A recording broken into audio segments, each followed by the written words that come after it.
Hello, ladies. Welcome to day 3 of the Clubhouse Moneymaker 5K Challenge. Woo, woo.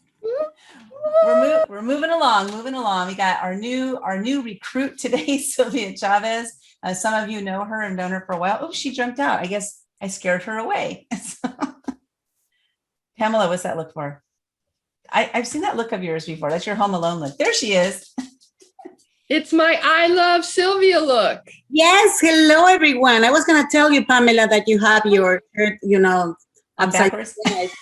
We can see that. Absolutely. You cannot. Nah, I'm just kidding. I know. And it's so good to see you. Good to see everybody tonight. So what we're going to do is, as I'm working on, I said that the first 10 or 15 minutes would be the instructional, and then we move on to the Q&A. So I'm going to try to start that tonight. Actually, I'm not going to try to start that tonight. I'm going to officially start that tonight, but I can't guarantee that I'll do it tomorrow too. So all I can guarantee is what I'm going to do right now. Okay, so tonight we're talking about turning your Clubhouse account into an ATM machine. And, we all need to bring in those dollar bill, because this is what helps us to have a viable business, a thriving business, right? We have to bring in the money. And so there are, different things that relate to bringing in the money, but how do we get them off of Clubhouse? Now, I was on a call with Nancy earlier today, which is kind of exciting. Not kind of, it is exciting. On day 7, we're going to be talking about naming your club. And this is one of the things that Nancy has helped people do, not with their club. This was pre-Clubhouse. What she's done is helping like titling things. So she's going to really help us to dive into that. So super excited about that, because the name that we name our club or our room or whatever it is that we're naming, maybe it's a funnel that you have, maybe it's a program you're putting together, a group that you're putting together. The name that you name it is what's going to be the first thing people see to attract them to decide yes or no, right? So naming them. So that's going to be really, really good. I'm excited about that. So that's going to be one of the things that we will be talking about. But when we're on Clubhouse, what we need to do is we need to get them off of there. At the beginning of this session, before I went live, we were talking about Linktree, talking about having different, like buying a domain name and then forwarding that domain name over to another place. Like Sally, what did you buy? You bought a domain name. Findsally.com. Findsally.com. Easy to remember. Like I have one called Linda Leads. And so anytime I'm having any kind of program that's like affiliate program or my own thing that's talking about leads, like lead generation, that's the link I had them go to, because it's linked to something that's related to leads. So finding a domain name that's easy to spell, easy to say, that when people hear it, they can easily find it. Of course, ease. You'll hear that word a lot, because it's really important for things to be easy for people, because otherwise, unless they are extremely committed, they will give up, right? So here's the difference there is that there was something, I don't remember what it was, but it was a few months ago, maybe 6 months ago or so. And there was something that I saw and I really wanted it. So I went to go to buy it, and I couldn't find the product. So I Googled it, and I Googled this and I Googled that. I Googled a whole bunch of different things. I tried to find the person on LinkedIn. And I was searching all over the place to find this thing. Well, why was I adamant about this? Because I wanted it really bad. So I was willing to spend extra time, energy, and effort to find it. I did finally find it. I don't remember. It was so important that I don't remember what it was. But at that time, I wanted it really bad, right? So I searched all over to find it. So here's the thing is, why would somebody do that? Why would somebody search all over to find what it is that we have? A lot of times it's just our personality.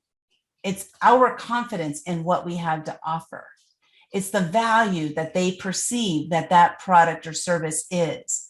And so what we do is with our wordings, whether it's speaking on Clubhouse or creating our bio, which you all were putting your bios in there. I haven't looked at them all yet. And I think I did a bang up job for Elizabeth's, man. Like I knocked that thing out of the park. And I was like, it was good. Like I didn't know I could come up with something that good. I was like, here I was like, okay, I'll just throw this down there and see what comes up. But, sometimes I have that genius moment and it pops up, right? And so I'm going to look at all of your bios. It won't be all today, but I will look at every single one of them and see if something comes to me that helps to craft it in a way that is a way to move them to action. Remember, our bio, the purpose is to connect and move. Connect and move. We want to connect and move them into action. When we go into a Clubhouse room, we want to connect with our story and then invite them in some way, depending on the room. I was in a room earlier and this guy, like he just came out of the gate pitching, and it wasn't a pitching room. It was a story room. So we can tell the difference. And I don't know about you ladies, but for me, when somebody comes into a room and does not follow the rules, I'm like, they're not following the rules. Here, I followed the rules. Why aren't they? And the last thing I want to do is connect with this person who's not going to follow the rules. So it's just, I think it's very important for us to realize what the rules are when we get in there, and then abide by those rules. And again, there are different ways to tell our story that will compel people to reach out to us. It doesn't mean they're going to buy from us right then, but sometimes they do. I've had times where I was in a room talking about something from my past. So I was talking about my past, and then I just kind of glossed over what I do now. And then they reached out to me about what I do now, because I was sharing something that they related to from my past. Right. So when we relate to people, we're much more likely to continue that conversation. Now, there's so many statistics out there, and I'm going to debunk all of that stuff you keep hearing out there, that it takes 15 touches in order to convert somebody to a sale. That is BS, complete BS. If you have the right message, if you have the right passion, if you have the right confidence, if you have the right product, the right service, and you know that you can deliver that, deliver what it is that they're looking for, and they are looking for it, and you hit their sphere in that exact right moment and it collided, boom, a sell. I paid my life coach $2,500. I never met her. I didn't even talk to her. I was just like, I'm in. How much do I pay and how do I pay you? These are the words we want, right? How much do I pay and how do I pay you? Because I want this thing so badly. So what I'm getting at here is that confidence in what you have to offer is going to be very important. We will be talking about the offers, in a couple days or so, but you're just talking about your offers. You can share with us what they are if you want to. It's up to you. But there might be some verbiage that maybe we can help you to tweak, right? Sometimes it's just that we're so in our heads, or we are so attached to what we do, that we don't realize that some people don't understand what we do. I myself, and Sylvia has known me for many years, and Pamela, like they have known me for, I don't know, 5 years, probably almost my entire journey of entrepreneurship. And I don't know about you ladies, but I felt like I was confusing everybody the whole beginning of my journey, the first 4 or 5 years, because I didn't feel like I had a message that was succinct, So here's my point here. My message could have been succinct, but if I didn't feel it, that's really important, because that means I lacked confidence. If I lack confidence in my message, if I lack confidence of what it is that I'm selling, if I lack confidence that I can get you over that finish line, then anytime I speak about it, no matter how much I speak about it, if I don't have confidence behind it, if I don't truly believe, if I don't believe, guess what? You're not going to believe me either. The belief starts with you. So you have to believe in your product or service so much that when you're talking about it, they feel it. Do you think Tony Robbins ever doubts himself? I bet he does. But he has so much confidence that he exudes confidence, right? When he walks into a room, but he probably still has some sort of doubts here and there at some point, but he knows how to move through that.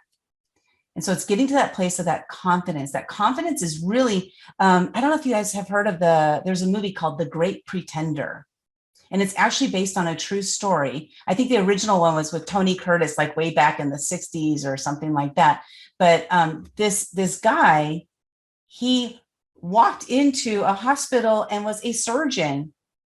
He never went to a med school, but he just walked in like he owned the place. He walked in like he belonged. He also became a professor. He walked in as a professor at a very like an Ivy League college. But it's the confidence that he had. People believed him. So my point here isn't to become a great pretender. My point here is to have confidence in what you do. So when you get onto that stage and you're speaking and you're inviting people to connect with you, or you're connecting with people off of Clubhouse, just have that confidence about you.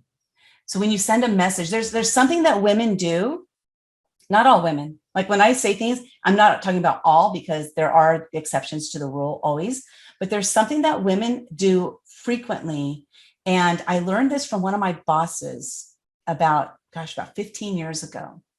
He said, I noticed that almost every email you send, you have the word sorry or excuse me in there.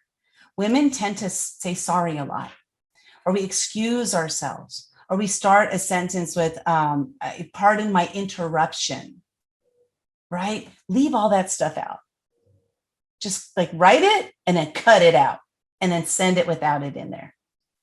Because again, that's a place of like minimizing ourselves or diminishing who we are, what we really are, and what we're all about. I guarantee, I'm not going to guarantee anything, but I bet for those of you who have kids, that you have a lot of confidence when you tell them to do this and do that, do your homework, eat your vegetables or whatever, because you know it's the right thing to do. So if you take that same kind of confidence and port that into your business when you're working with potential clients, that confidence is really going to help to move people along. So that's really all I wanted to talk about tonight, was that confidence, because I think it's so extremely important. One thing we're doing here is we're talking about, $5,000 in 30 days. So I did a video a few days ago before we got started, and I talked about this, and I just want to talk about it really quickly again before we stop the training part and then go to the Q&A. But so in your business, you're thinking about this. I wrote this down, so I'm looking down at what I wrote down here is, $5,000. If every single day for 30 days you sold something to get yourself towards that $5,000, you'd have to sell $167 worth of products, services, whatever, every day for 30 days. If you did only 20 days, you'd have to do $250 each time you got onto a call or sold something. Maybe if your item is $25, you'd have to sell 10 of them, right? So it's just like knowing this math is really important when we're moving forward and generating cash flow. Like if you have, if you only wanted to make 5 days you were going to go on Clubhouse, you'd have to make $1,000 each day that you're on there. It's just simple math. So I like to set myself with goals like number goals, dollar goals, things that are attainable, like SMART goals, where they say, I don't remember what it stands for. Anyway, measurable, attainable goals, right? Something that you can actually put a way that I can measure the success that I've had with it. So knowing what those numbers are, that will help you to know how many times you need to get onto calls with people. And they have all these averages, but you know what? I'm just going to say again, I'm going to call BS on that, because they say 10% of the people you actually, if you send a message to 100 people, 10 of them will actually get on your calendar or whatever, and one of those will actually get on a call or buy from you or something like that. That's total BS. Don't let those numbers control you, because they're not right. I've had times where I could get on 100 calls and I have 80 people buy. Depends on what I'm selling. Depends on how much they need it or want it. Depends on the cost. It depends. There's so many factors that go into it. So don't let those numbers say, like they say, go for the nose. Okay, that's awesome. That's an awesome way to go if you know what your numbers are. But I just say, don't rely on that. Don't rely on that. So get them off of Clubhouse. Get them in. I don't know what you have. Do you have calls? Do you have, discovery calls? Do you have a funnel? Do you have a free download? Do you have what are you using? So that's one thing I want to talk. We're going to end this. Okay, we're officially done. Okay, now we're going to go into the Q&A because I really want to find out from you what you have, because the best way for me to help you is to know what it is that you're working with, right? Because I know that everybody is in a different place in their business as far as the tools they're using or the tools they have in order to, get people into calls or to get them wherever they need to get them. So one thing I discovered about myself is that if I get onto a call with somebody, I'm about 60% closure rate. So what that told me is I got to get on calls. And, honestly, I hate the phone. I hate it. But here's what I discovered. No matter how much I hate it, I got to do it. And not only that, I found that when I get on Zoom calls, I love that because I love people. I want to see you. Now, Clubhouse, while I love it and it's awesome, it's not a phone call, right? It's not a phone call I'm having with one person. I'm actually getting up there and sharing, and I'm hearing what other people are saying. But I love to be in connection with people and see them. I like to see their facial reactions. I like to be able to know what they're thinking or ask them a question. Or I like to be able to show them something on my screen. Hey, can I show you this? Or I got this to show you or whatever. And it really does work. Sometimes it takes that visual for some people. So I discovered that by getting on Zoom calls that I'm able to have a higher closure rate. Before that, I was at 0 because I hated, I would just, I got to go on phone calls. Ugh. I dreaded it. I did not want to make any phone calls. So guess what? I either didn't, or when I got on them, I was a wreck, complete wreck. And this is just recently, by the way, within the last year and a half. So discovering this about myself was important. Zoom calls. Okay, awesome. This is why if you ever reach out to me and you say, hey, you want to get on a call? I'll usually send you to my Calendly link, because with my Calendly, we're going to get on a Zoom call. So that's why I do that. And here's the other thing I discovered. Again, this is all about discovering these things about yourself. Also, what I discovered is if it's on my calendar, I'm about 98% showing up. Like I will show up about 98% of the time. Because, if I get sick or whatever, I can't show up. But I'm about 98% of showing up. And those who signed up to be on my calendar, they're about 95% show up rate. So it's amazing. It's amazing what happens just by making a calendar appointment. So with that said, I would love to hear, you can either type it in the chat or anybody want to unmute themselves and share with us, what it is, what do you offer? If you want to share the price, go ahead. If you don't, that's fine too. It's completely up to you. And I know who's going to unmute first. I knew it. Me? Yes. Okay, I'm not too shy. I have way too much stuff that I want to offer. Okay, hold on. I need to get my notepad because I want to make sure that that's the wrong one. Okay, hold on. Let me get the right notepad because I want to make sure I get this down on paper. Okay, Pamela Gort. Well, first, before you go, Pamela, because not everybody knows everybody, go ahead and give us your 30-second pitch, or you just introduce yourself. Okay, so I'm going to do my coaching business. I am the lesbian love coach. I help single lesbians who are frustrated with dating to find that deep inner love, that real, true, unconditional love. They're going to awaken that so that they can attract a beautiful soulmate. That's the one step we're missing. And as lesbians, we have sort of an extra thing against us. That's years of being told that we're not worthy. Gay men too, we're not worthy. And everyone's telling me, oh my gosh, it's so much easier now. Just go look at the news right now. There is so much bullying and hate going on in this world against so many different groups of people, the LGBT community included. So while it is easier, yes, than when I was younger, it's still not a slam dunk. So my thing is all about self-love. I mean, anyone could participate in what I do. I have so many different things. So I have a couple lead magnets. This is crazy. I'm so embarrassed to admit this. So embarrassed. I have a course on ClickFunnels and I've never launched it because I haven't written the little descriptions.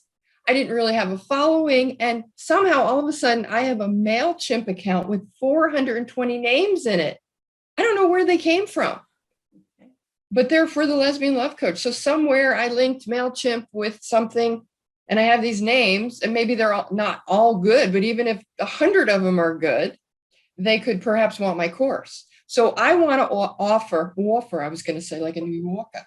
I want to offer my course. I'm going to say it's normally $97. I was originally going to sell it for way more, but I want to just get it going. I'm going to sell it for half price to anybody on Clubhouse who goes to my link.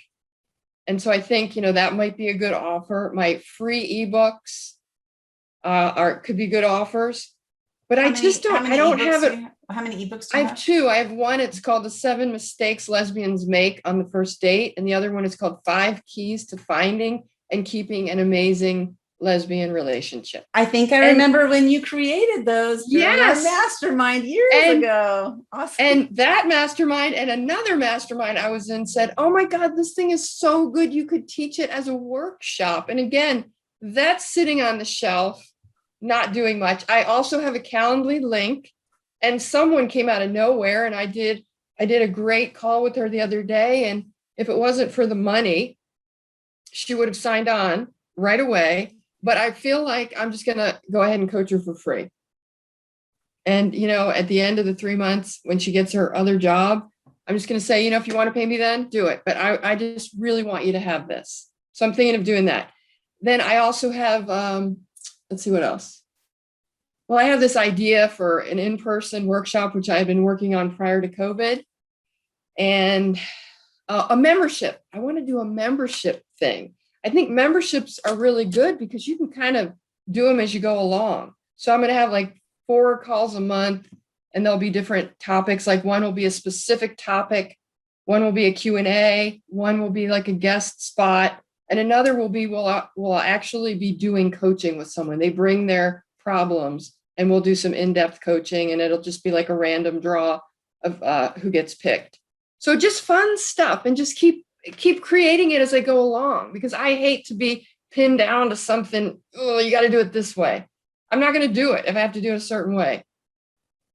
And that's what I found out about myself. And I'm really good at starting things and not finishing them, creating something, sticking it on the shelf, looking at it, and it doesn't serve anybody's purpose. So I don't know how to put it all together, but I'm working on it. And I think with this Linktree thing that I saw from Sally, I've already created mine with all the different offerings. Oh, and I have some pretty cool cred. I have a podcast. I've got 8 or 9 episodes of my podcast. I'm not really good with it. I'm only about monthly, but there's some good stuff on there. I've got a little bit of a following, and I am the lesbian expert on this online site called Dating Advice. And it's pretty big. It's all kinds of dating advice. And I happen to be the lesbian expert. I'm now writing my 10th article. So I have links to those 2 things also on my linked tree. But I'm just not offering. I have stuff, but I'm not making the offers. And I think Clubhouse would be good for me. I do have a Clubhouse room. I went once, nobody showed up. So that's it. Like, I'm not going back there. But Linda, you told me just go and do it. And I'm taking all of your advice from that first day about just go in. I wrote down all those great tips that she had that if you didn't see it. Hop into rooms, raise your hand and speak, connect and follow if it resonates, use story to make connections, and pepper in selling. Write down all your offers and pepper those in appropriately where you're feeling the vibes. So that's me. And I'm complete. Are you sure? In Clubhouse speak. No, but I'll be complete for now. Okay. This is awesome. Thank you for sharing all this. No need to feel embarrassed, because how many of you are in this, sort of similar situation as Pamela? I mean, I've been there, done that, many offerings that I didn't put out there because of one reason or another. And that doesn't even matter.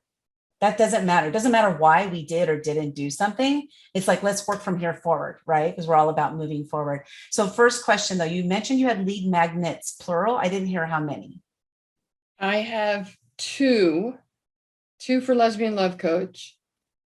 Yeah, two. Are those the ebooks? Is that the same They're thing? ebooks. They're ebooks. Okay, so that's your lead mag. Gotcha. I also Okay. have one in a video format, like I just read it on, and it's in my course. If somebody doesn't want to read it, they can view it as a video. Oh, so you have three then? Well, yeah, because some people don't read the ebooks, but they'll watch a video, which is kind of crazy. Okay. Okay, cool. So here is the 420 names on MailChimp. Okay, so you already have people who have opted in to something. You don't know what it is, and that's okay. Don't worry about that. But you have 420 people already on your list. And pick one thing. What I would say is pick the Clubhouse, the ClickFunnels course that you have and invite them to join that for the 50% off. If you want to do 50% off, do 50% off. Here's the thing is we hear all the time, don't undervalue yourself. You don't charge enough. It's because you don't value yourself. Again, I'm calling BS on that too. I value myself tremendously. And if I do something for free, it's not because I don't value myself. It's because I want to give. That's all it is. It's plain and simple, cut and dry. I love giving and I do a lot of things for free. That doesn't mean I don't value myself. So I'm just going to dispel. I'm going to have a lot of myths that we're going to dispel during this course. These are my own perspective, of course, but it's from beating myself up for for 50 something years and realizing that I was allowing marketing and sales people to beat me up too. They have no business beating us up and making us believe that we are less than. Because we're all amazing. We're all incredible human beings. Every single one of us has so much to offer this planet. And so if you just say, you know what, I'm only going to charge $1, more power to you. Go charge $1, but go charge it. Go charge that $1 because you want to see people buy into something, right? So that they have a buy-in to what it is that you're offering. So that Can I just say one thing? Yeah. So I want to get off ClickFunnels because I bought the lifetime membership to GrooveFunnels. Okay. So, but I don't know how to use it yet. And the technical stuff, it's just like, oh, I don't want to go there. So I want to hire someone to take the course, put it in GrooveFunnels, and then I'll do it. But okay. I'm suspended. I'm going to help all of you right now. Is anybody else feeling like Pamela right now that I've got this here? I don't really know how to do it. I want to move it somewhere else. Or it's a little overwhelming to do this stuff. I don't really know what I'm doing, right? Because that technological stuff, right? I happen to be really good at that and that's fortunate. But here's what I'm going to tell you right now, Pamela. Well, first I need to ask you questions before I can do this. And this is for everybody. This isn't just Pamela. This is for everybody. So please listen.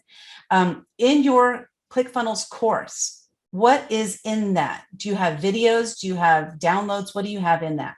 It is, I believe there's eight videos total.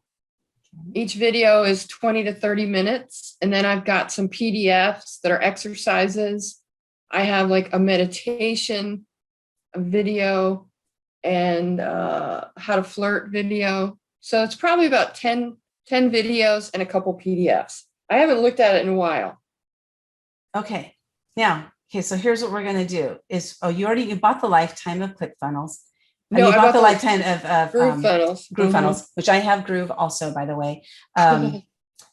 ClickFunnels, you're not using it and you're paying for it, correct? Is that correct? I was paying the $297 for the last couple of years, and now I'm in a $995 suspended mode. Okay. But did you get any contacts in that? Because I know they have the Actionetics or something like that. Did you get any contact names in that? No, I never did anything with it. Okay. So here's I tried. I'm going to save you time and money. Okay. Is that okay today? I'm going to save you $97 a month, first of all.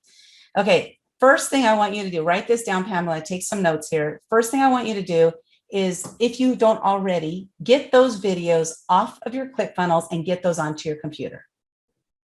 Step number 1. And your PDFs. Get all that stuff in one place, like create a folder that has that course, whatever the name of that course is. Okay. And then I want you to create on Google Drive, create a folder called the same thing. And I want you to upload all that stuff there. Okay. You have a Google Drive? Yes, I do. I know how to do that, I think. Awesome. So that's step 2. Step 3, email your 420 women and tell them you have this course. I'm offering at, it's normally $97. I'm offering it at 50% off until June 15th, whatever date, pick a date and stick with it. I'll do it for all of June because it's Pride Month. Okay. In honor of Pride Month, it's normally $97. We've knocked it down to $48.50. Okay. Send that to your 420 women. And then those who purchase, send them a link to that folder. That's it. Boom, you're done. We try to complicate this stuff. I can tell you right now, and I was talking to Nancy earlier, and I can tell you that the way I'm running this program right here, it's not ideal, but you know what? I'm doing it. We need to do it. We need to take the actions. We don't have to, you don't need to learn how to use Groove. Don't even dive in there yet. Bring in money and then hire somebody to do your Groove. Like that. Bring in the money first and then spend the money. Don't spend the money before you make it. Because what if nobody buys the program and then you spent all this time, this money, you hired somebody else to do this thing and then nobody buys the program? Well, you paid somebody else's bill, but you didn't pay your bill. Okay, bring in that money first. I'm on fire. Woo! Thank you, Linda. So that's your first thing. So, and then what I'd love for you to, Pamela, I would love for you to make a commitment for the next 3 months. This is my only offering, that course. And let all this other stuff, it'll come. It doesn't have to come today because it hasn't been happening anyway. Yeah.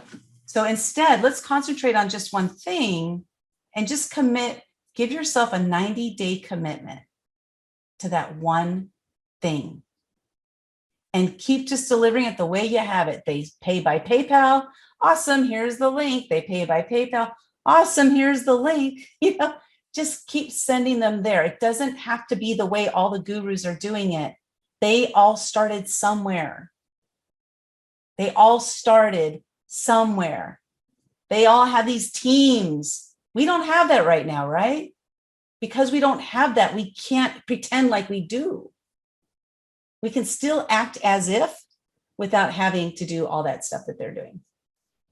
Okay. I love it. Okay.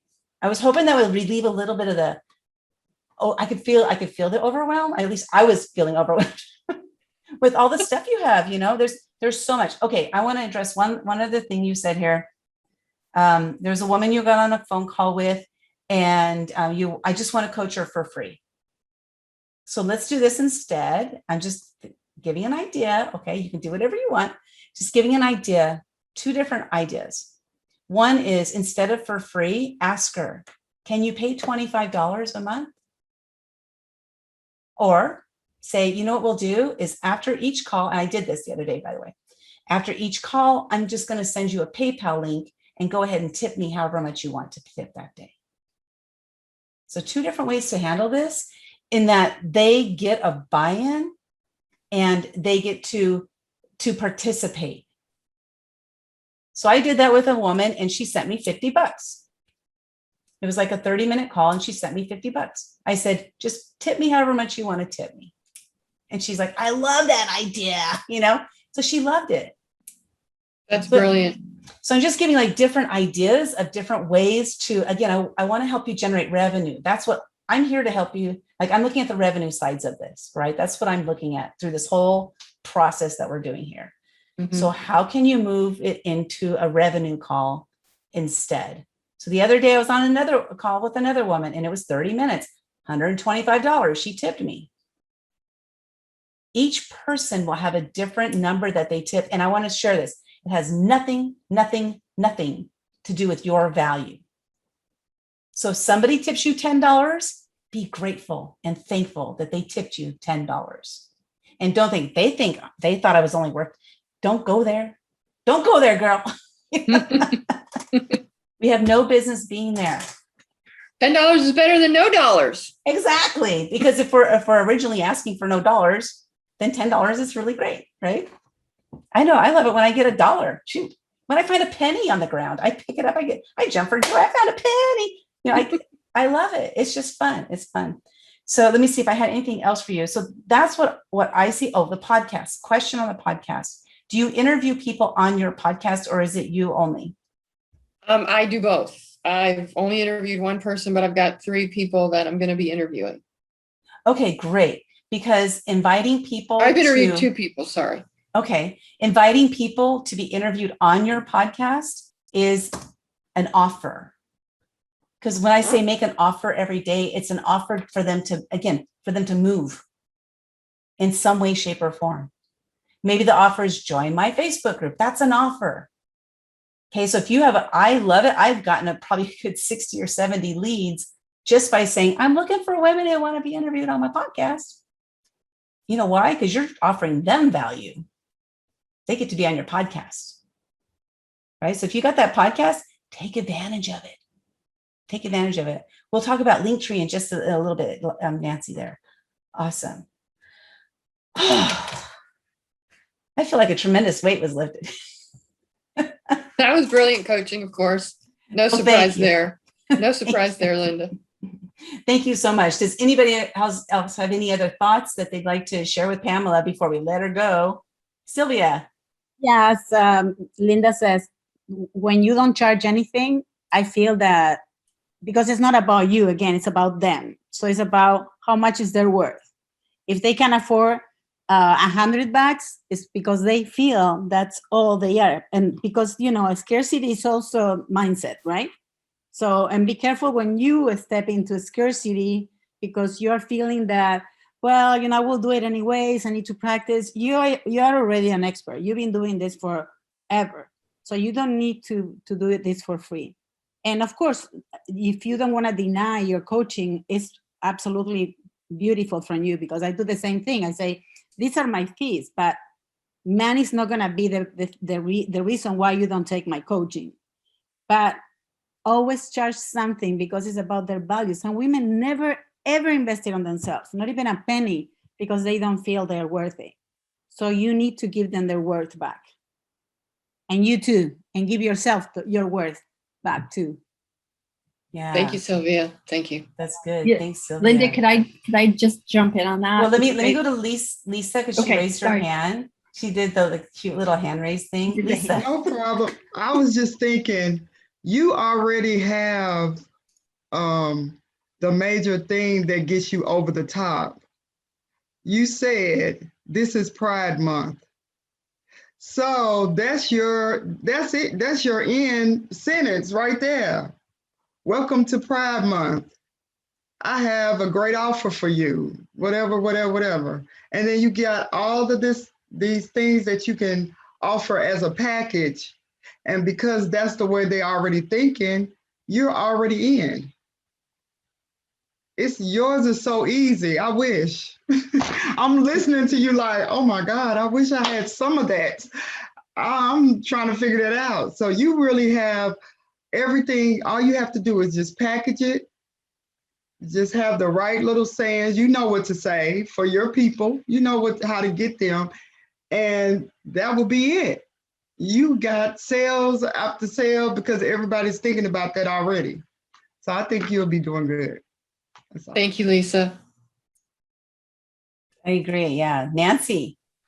So I just wanted to say one other thing about not charging people, and I thought this was really insightful, is that when you're not charging them, you're almost treating them like children or victims. And we want to empower people. So to stand firm about their commitment to you with what, the trade that they're making is their dollars for your services. And that's almost the first step to getting them to empowerment is like, this is going to be, are you worth this? You will find a way to pay whatever the amount is. So I thought that was really insightful too. Yeah, thank you. She actually was going to lose her job and then she was worried about getting another job. She said the coaching was, cost the same as her rent.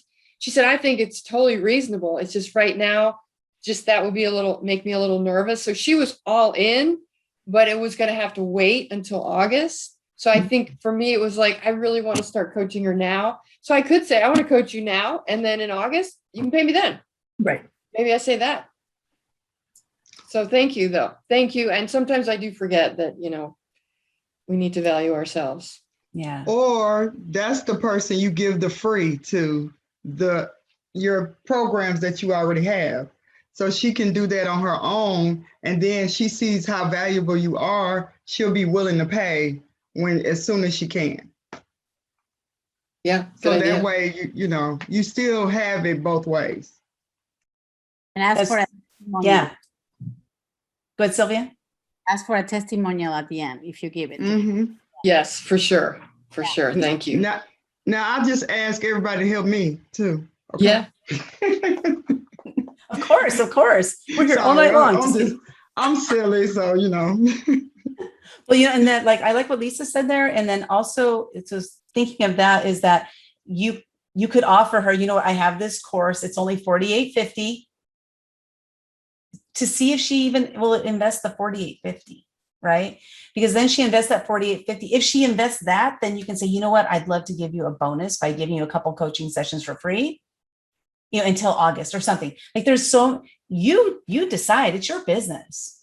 You get to decide. That's the beauty of this. We all get to decide for ourselves what we're going to do, how much we're going to charge, how much we're not going to charge, right? How we're going to deliver that. And I saw Sylvia put, why don't you offer a workshop based on one of the ebooks? And that's a great idea. Also, after you send your email to your list saying, I've got this, because the course is already created, it's already done. You just need to put a price on it and send the email.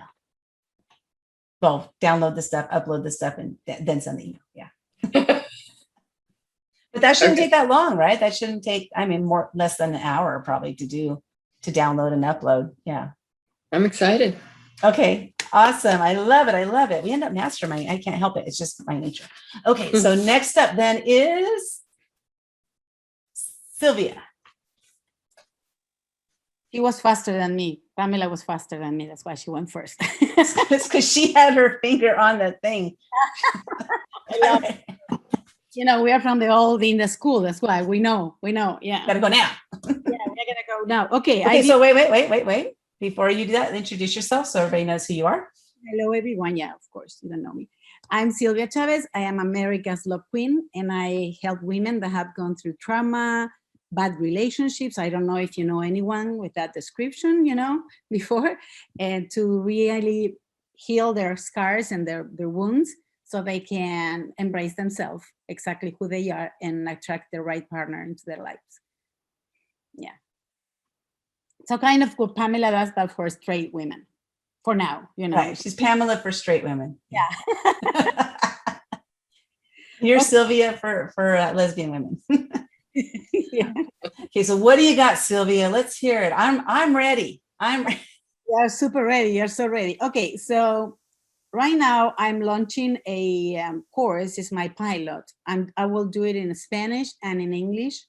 And I'm doing the hard work because when I posted on Facebook and everywhere, who would be interested in how I'm working on this, the things. And so my coach said, okay, it's time for you to do the hard work. So I'm calling one by one. What you just said, I was so resistant to call people that I know that we talked in the past or something, but I'm really happy because I already have 17 people sign up for my course. Yeah, and the thing is, when I started talking to them, I started getting this feeling of love, like, sharing again and listening to their stories. So I'm so excited about serving them and giving them hope, because even though I'm trying to keep the calls at 30 minutes so I don't coach them, and I'm working on that. I think I'm doing a better job at that.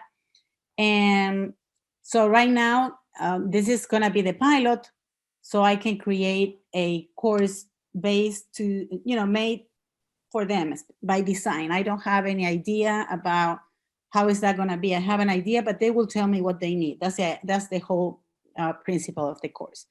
So, but I have two opt-ins. One is it's a 15 days to love, which is a part of my book, the 131 Days to Love. And then I have another one, which is the ultimate guide for dating during COVID, which I need to change it because now it should be after COVID, because yeah, hopefully we're going to be able to touch each other and to be with each other and to hug each other. So my question, and I'm a little stuck on the same thing, you know, it's like, because right now I'm doing this course with these people that I already know, and they know me, trust me, and like me.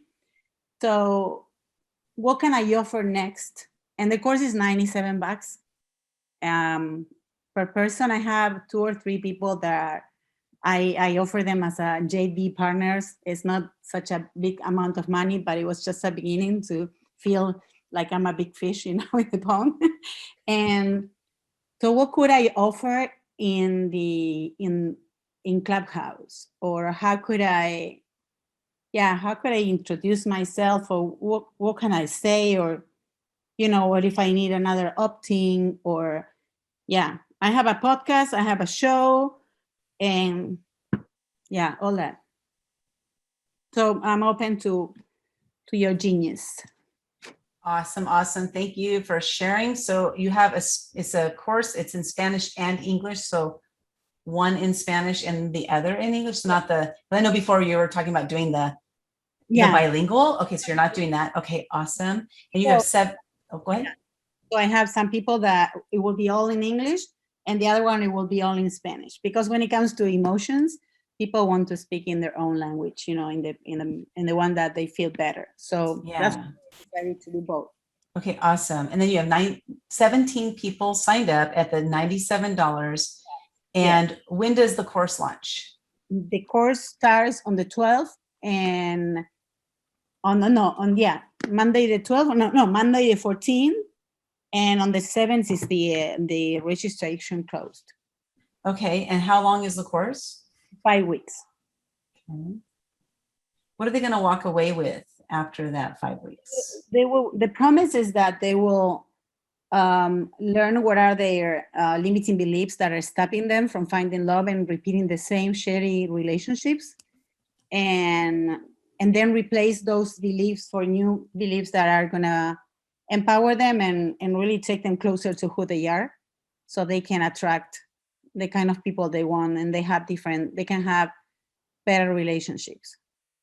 Okay. I promise that in 5 weeks they will find somebody, because, you know, it would be a lie. I don't know. Right. I can't do that, but for sure we're gonna work on that, and I'm sure I'm gonna have like a couple of bonuses, like having a healing call, and because I know me, and then during those 5 weeks I will be all in. Like if they have a question on Facebook on the group, I will be answering, and I'm having a call with each one of them, so I know exactly what they need, so I can address that. I'm super excited. I mean, I know you are. This is good. This is good. I'm so glad to see the progress that has been made in the years, you know. For so many years. Yeah. So you have 131. Did you change the name of it? Because you didn't say keys. You said 131 something else to love. Is it keys? It's 131 keys, but the ebook that I have is only 15 days to love. 15 days. Okay. Yeah, probably I need to change things, because I feel like now I'm more connected to myself and my mission than what I ought to do, you know, the right way to do it. So I think I need to revamp all that, but that's another part of the story. Yeah. Okay. And congratulations on getting some JV partners. And, so first of all, I want to address this. And again, I want to address this. And because you mentioned I have some JV partners, and then what you did after that, Sylvia, is you minimized it. You said, I have some JV partners and it's not very much money. No, it's not very much that I'm offering them. Half of that. But that was money, right? Yeah. So, but I would rather hear you just like celebrate. I have JV partners. Yeah. Because then what happens? Now I've got JV partners. How can I JV partner with you? You know?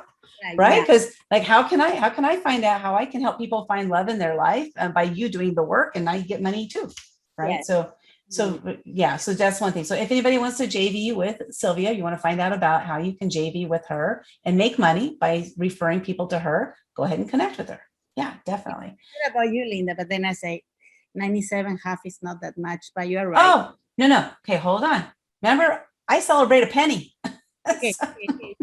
My bad. Yes. So, okay, that was another great thing that you said there, because we decide for people. Yes. Yeah. We as a society, we decide that this isn't right for them. Now, I'm one of those who tends to do that as well, but I don't let myself do that anymore. So one day I had this idea. I'm going to reach out to this woman. Her name's Forbes Riley. Some of you know her and some of you have heard of her. She's sold over $2.5 billion of products on QVC and Home Shopping Network. And I didn't know her, but I saw her on something. I don't know what it was. This was a couple of years ago. And I just sent her a message. And I said, hey, I'm writing this book. And have you ever felt invisible? Because I'm writing the book. It's called Invisible No More, Invincible Forevermore. Have you ever felt invisible? And I'm asking this woman who's on stages with Grant Cardone. She's like speaking all over the place. But I just asked her, have you ever felt invisible? That was it. And she responded back. She goes, hell yeah, I felt invisible. Something, and I'll tell you. And she just like, we struck up this conversation. I wanted her to be in my book. Now, if I decided that book wasn't good enough for her, I never would have reached out to her. Instead, I didn't decide for her. I let her decide. And she said, yes, I'm in. I was like, I had no idea she'd say yes, but I didn't decide for her. Right. So I even am JV with people, like I $10. Yes. If it's going to help people, that I'm all about the helping people, not about the amount of money I'm going to make. No, I know. Yeah, you did a great point. Yes. Thank you, Linda. You're welcome. And then again, your podcast, if you interview people on your podcast, that's always a great opportunity to connect with people. Because what I do is after I'm done interviewing them, I talk a little bit about my business. Yeah. Yes. I wrote down that, and I'm going to do that and everywhere, inviting people. Okay. That's awesome. Okay. So with that, everybody who has a podcast or has an opportunity for people to interview people, there's podcast rooms. So one of the searches, when you search, type in podcast, find a room that is going on, or find a club that has podcast in it and join that club, right? But then also when you're searching down your hallway, if you see one that says podcast, just go in there, see if you have an opportunity to get on that stage and invite people. This is what I do, is I invite people to be interviewed on my podcast. If you'd like to be interviewed, how many people you think reach out for that? Mm-hmm. Yeah, see, it's all about providing value for them so that we have that conversation. So what I do differently on Clubhouse from Clubhouse that I've seen done in other social media platforms is the conversations we have are on Instagram, right? But what I do is in Clubhouse, I provide a value, and then oftentimes I'll reach out to them, but I never sell to anybody in the DMs, never. I just think that doesn't feel good for me. Now, if you want to do that, you can do that. I just don't. I don't think it's right. But I provide some kind of value to them. So these opt-ins, right? So Sylvia, you have 2 opt-ins. Pamela, I know she had to leave. She has her Toastmasters. She has her podcast. She has opt-ins, right? So for those of you who have opt-ins, these are opportunities to connect with people off of Clubhouse. This is opportunity for you to capture their email address so that you can, send them emails on a regular basis, or like me, an irregular basis. But at least you have them. You have them. And it doesn't don't worry about oh, but I don't have a drip campaign, or I don't have this, or I don't have that. Don't worry about that. Think about what you do have, and let's capitalize on what you do have. So Sylvia, what you have right now, you were asking, what are some other things I can do? You don't have to do other things. Concentrate on the one thing. It's cost $97. You have 17 people already signed up for it. You already know what value it's going to provide. You already know the languaging to use, obviously, because you got 17 people signed up for it. So really focus on that. Okay. Get those people, get that filled, get as many people as you want to get in there, and run it, successfully, right? So what I would do, you've got till June 7th, it closes. And my coach told me that she suggested me to have no more than 15 to 20 because it's a pilot. So if I have too many people, I won't be able to fulfill my promise. So 15 to 20 per group. So I can really, do the interviews and be focused on them. Okay, I won't go against what your coach said. I have different thoughts, but I won't go against what your coach said. So don't listen. Really No, what you're saying, because I'm pretty. I know. Well, here's the thing, Sylvia. I've known you for a long time, and I know the value you offer. And you said it to Pamela. Yeah. Pamela, you've been doing this all your life. Yeah. Well, Sylvia, you've been doing this all your life. Yes. I kind of a question, but why a pilot? You already know what you're doing. So I'm following a model. I'm paying a lot for my coaching, so I'm following her model. Okay. When I said on Facebook and everywhere, I'm thinking about creating a program, but I heard cricket. So nobody said me. So I say, okay, I'm gonna have to do this and then create, because I was not speaking their language, because I know, and I'm on the other side, on the happiness side, maybe I forget to use their language. So now I'm or Facebook sucks. And we're not looking at all the message. I probably get about 400 notifications a day. So what I do now is I kind of just scroll through to see if anybody commented on something I had. Yeah. Or that's happening too. This is why Clubhouse is brilliant, is because you're going to get an opportunity to get on stage and to say whatever it is you're going to say. You're going to be able to talk about you can even talk about what you're working on. I'm so excited. I'm launching this program, and I've never done this particular program before or whatever. And I already have 17 people signed up. See, like just saying that, people are gonna be like, what is this all about? You never even have to say, I have this program that I'm looking for you to join me. No, right. Right? Just by saying I'm launching it, this is what it's all about. And I already have 17 people signed up. People are already going to be interested in what you have. And you'll get many more ears hearing you on Clubhouse than you will get eyes seeing you on Facebook. Facebook is dying. Yeah. I mean, it's going to be a slow death because they have over 2 billion users, but people are getting so tired of it.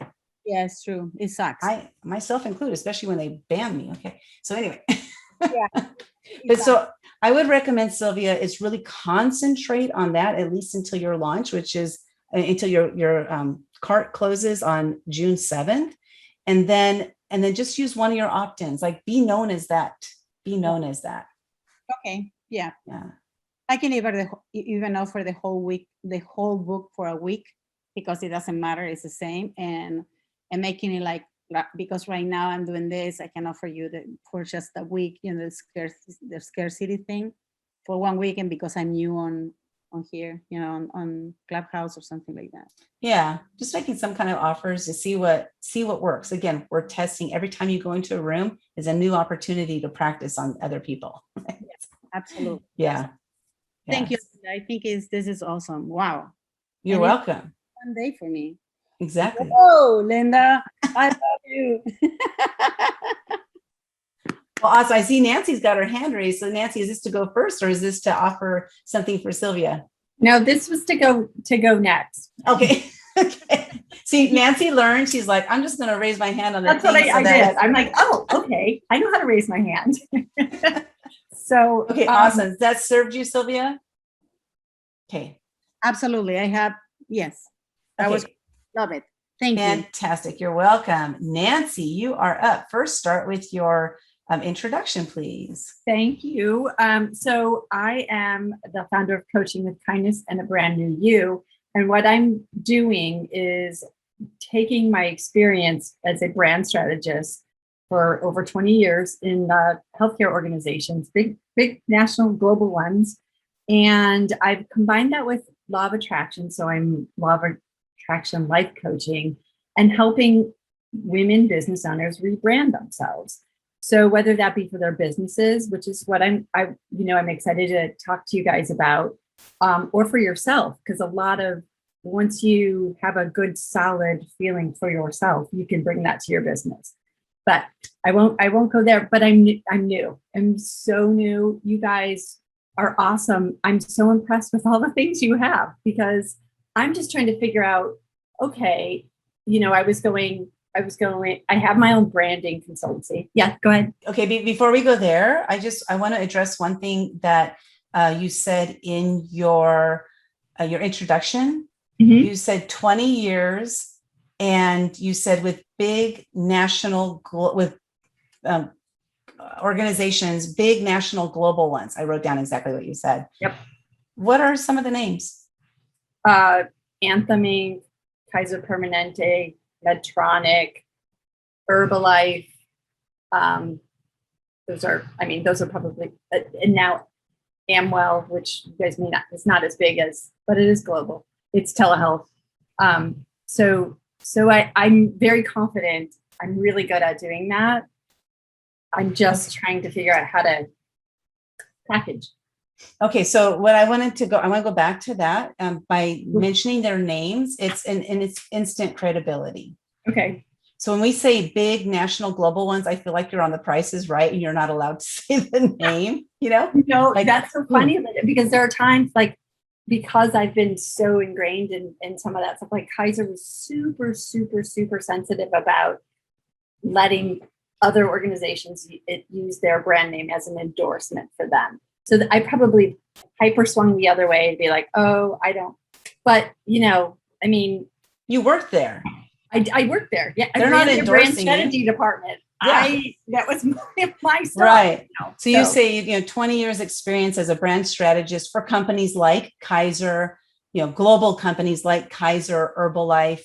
And those are the only two I've ever heard of. I don't know the other, Medtronic or whatever. I haven't heard of the other ones myself, but even just saying those two names right there, they're ear-perking names is all what it does. Well, and then I should say Blue Cross Blue Shield maybe instead of Anthem, because it's the largest Blue Cross Blue Shield that exists. So Anthem, Blue Cross Blue Shield. Okay. Yeah. Or even just say like Blue Cross, right? Like you don't have to say the whole one. The point is to have something that's familiar to them. Okay. A brand strategist for companies, including these or something like that. Because now it's like, oh, she's serious. She really is a brand strategist. This isn't a lady who is a brand strategist for her mother. You know what I mean? She would never let me brand strategy her, but that's another story. Anyway, okay, that's great feedback. That's a great Clubhouse story, I'm sure. I already told enough today. Yeah, exactly. Okay, awesome. So what do you have? So not about what you don't have, but what do you have so far? Right. So what I have is my programs that I'm putting together is a brand new you. So at least that's what it's called right now. I've put together an assessment so you can determine where you're at personally and professionally. And then then there's a package but this isn't a freebie. This is just kind of the package is a brand new package. So that leads into a one-on-one consultation. And then I give them it's a 30-day plan, but I'm not sure if I want to do every day 30 days because it's a lot of work. So, I mean, you're doing it, but I'm not you yet. So there's that. But then I also have the naming guidelines I shared with you because you inspired me last week to put those together. And then, of course, I have a free consult. And I also have, because of the work I've done in corporate, I have some pretty influential close friends that are, like I reached out to this woman, Heather Rim, and she worked at Walt Disney. She worked with me at Blue Cross Blue Shield, but now she's the CMO of this global organization. And I'm like, Heather, I need to pick your brain, because I want to start doing this. And, she's my friend. So we're having lunch next week, I think. And she, she's like, she kind of worships my branding ground. She's like, okay, nobody knows better than you. She'd be a great endorsement. But I'm not paying her, or I haven't thought about it. It's just like, oh, I'm reaching out to my friend who has a lot of experience and a great title. So, and that's about it. So I'd love to do whatever I can. And I feel very much, I've given speeches.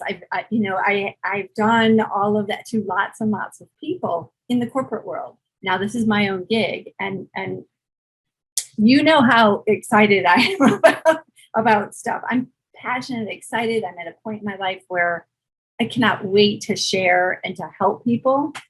And I'm just new. So tell me what to do.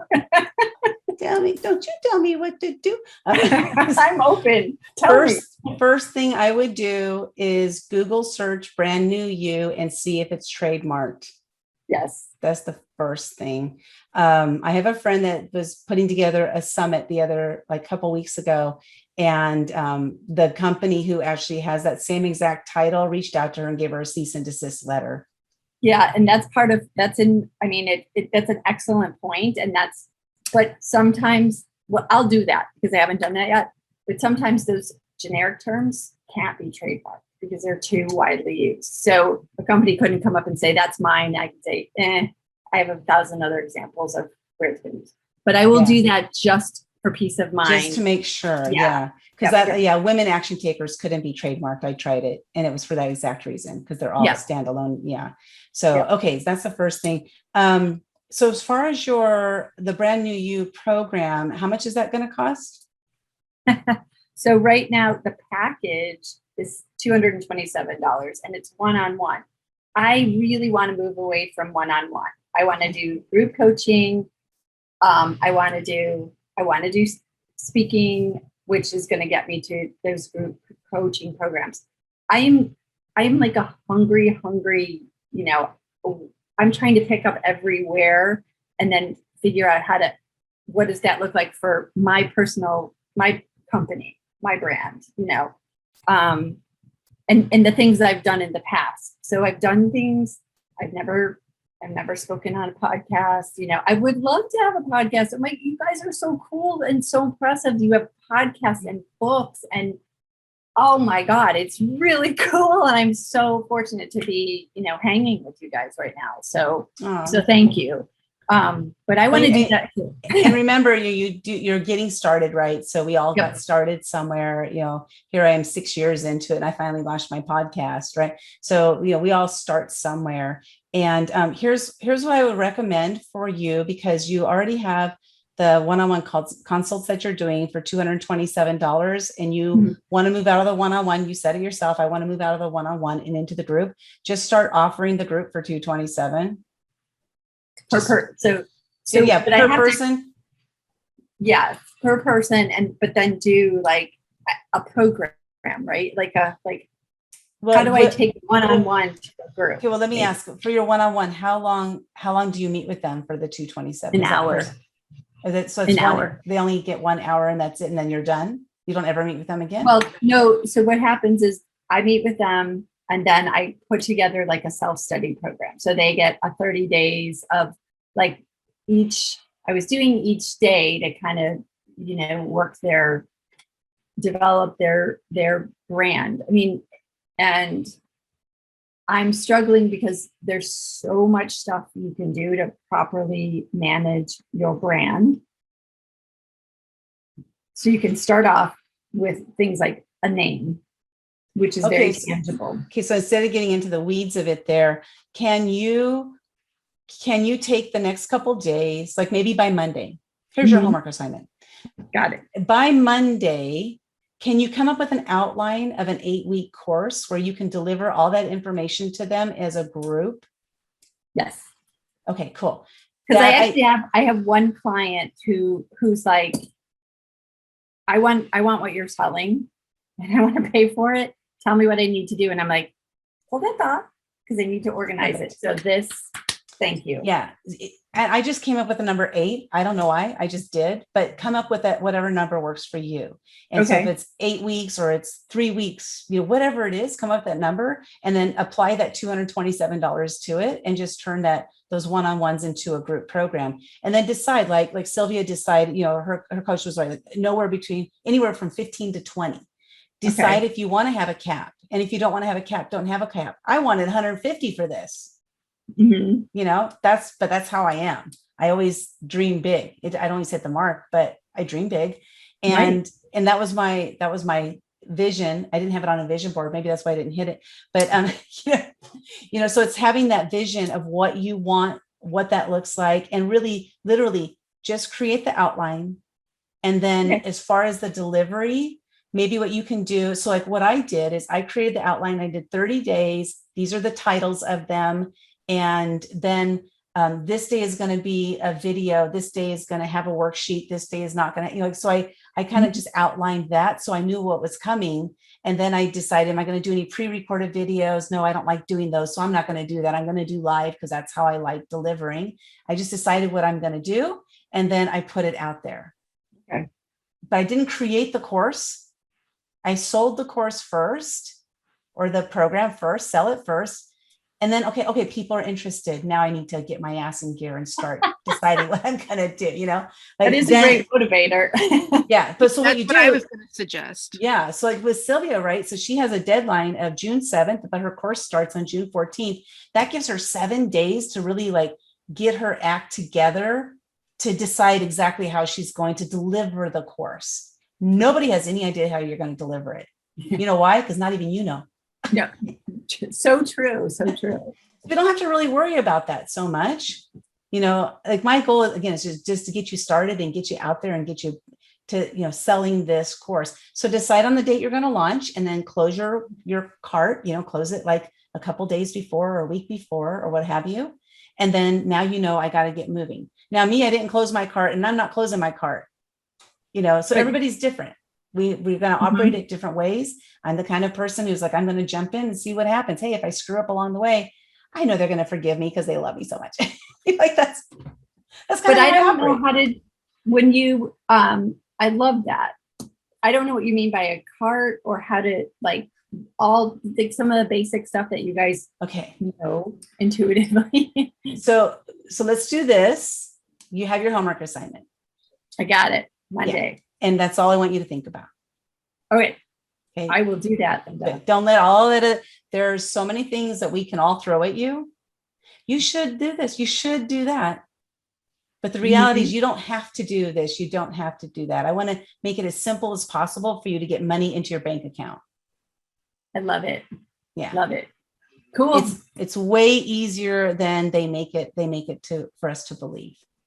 The reality That's is awesome. we make an offer and they pay. We Yeah. make an offer and they pay. And it's really that simple. Think about yourself purchasing something. Somebody says something, you're like, oh my God, I need that. How do I buy it? Mhm. It's the same. Well, my first client I ever got, I was like, whoa, they paid me for this. Oh my God. Exactly. How exciting is that, Talk right? about imposter syndrome. Yeah. That's great. Thank Okay, you guys. so yeah. And thank you everybody for I'm learning so much. So thank you guys. Awesome. You're welcome. Well, thank you for being here. Okay, who's next? Hand raise. Missy, don't like jump to it. I'll go. Okay. Okay, so I'm also like Nancy, Oh, we're going to introduce yourself first. Oh, I'm Missy, and like Nancy, I'm new to the space that I'm in now online. So I want to be like, what motivates me to do this online space is I'd like to have location independence and to do a job that feels meaningful to me. But what I'm doing is I'm a perfectionistic, overthinking, fear of failure. I mean, I think I have every limiting belief in my bag of baggage, except for fear of failure or fear of success. I'm not afraid of success, but maybe I've just not been high enough to feel like, oh, now I'm afraid of success. I don't know, but that's one I don't have. But as that person, I've just decided I'm done with that. I'm not going to sit on the sidelines of my own life anymore. And I'm going to put myself in the game. I'm not going to wait for someone else to say, I see you and I'm putting you in now. I'm saying I'm ready. I'm not perfect and I never will be. And I'm on a growth journey. And so I have the Imperfect Action Takers Facebook group, Imperfect Action Takers Club, the room on Clubhouse. And I'm just going to start bravely putting myself out there, doing things that terrify me. I mean, like even talking like this makes me a little uncomfortable, but I'm doing it anyway. So, and I'm just trying to show up as my authentic self and helping other people to kind of join me on this journey. So I'm not professing to be an expert in any particular thing, but that's a little bit about what I'm doing. Just trying to, with my authentic and vulnerable self, hoping to inspire other people to do the same, and so that they also can live their best life. So I'm a growth coach, and what I have in this capacity at the present time is I've outlined in Canva it's called the Imperfect Action Plan Guidebook.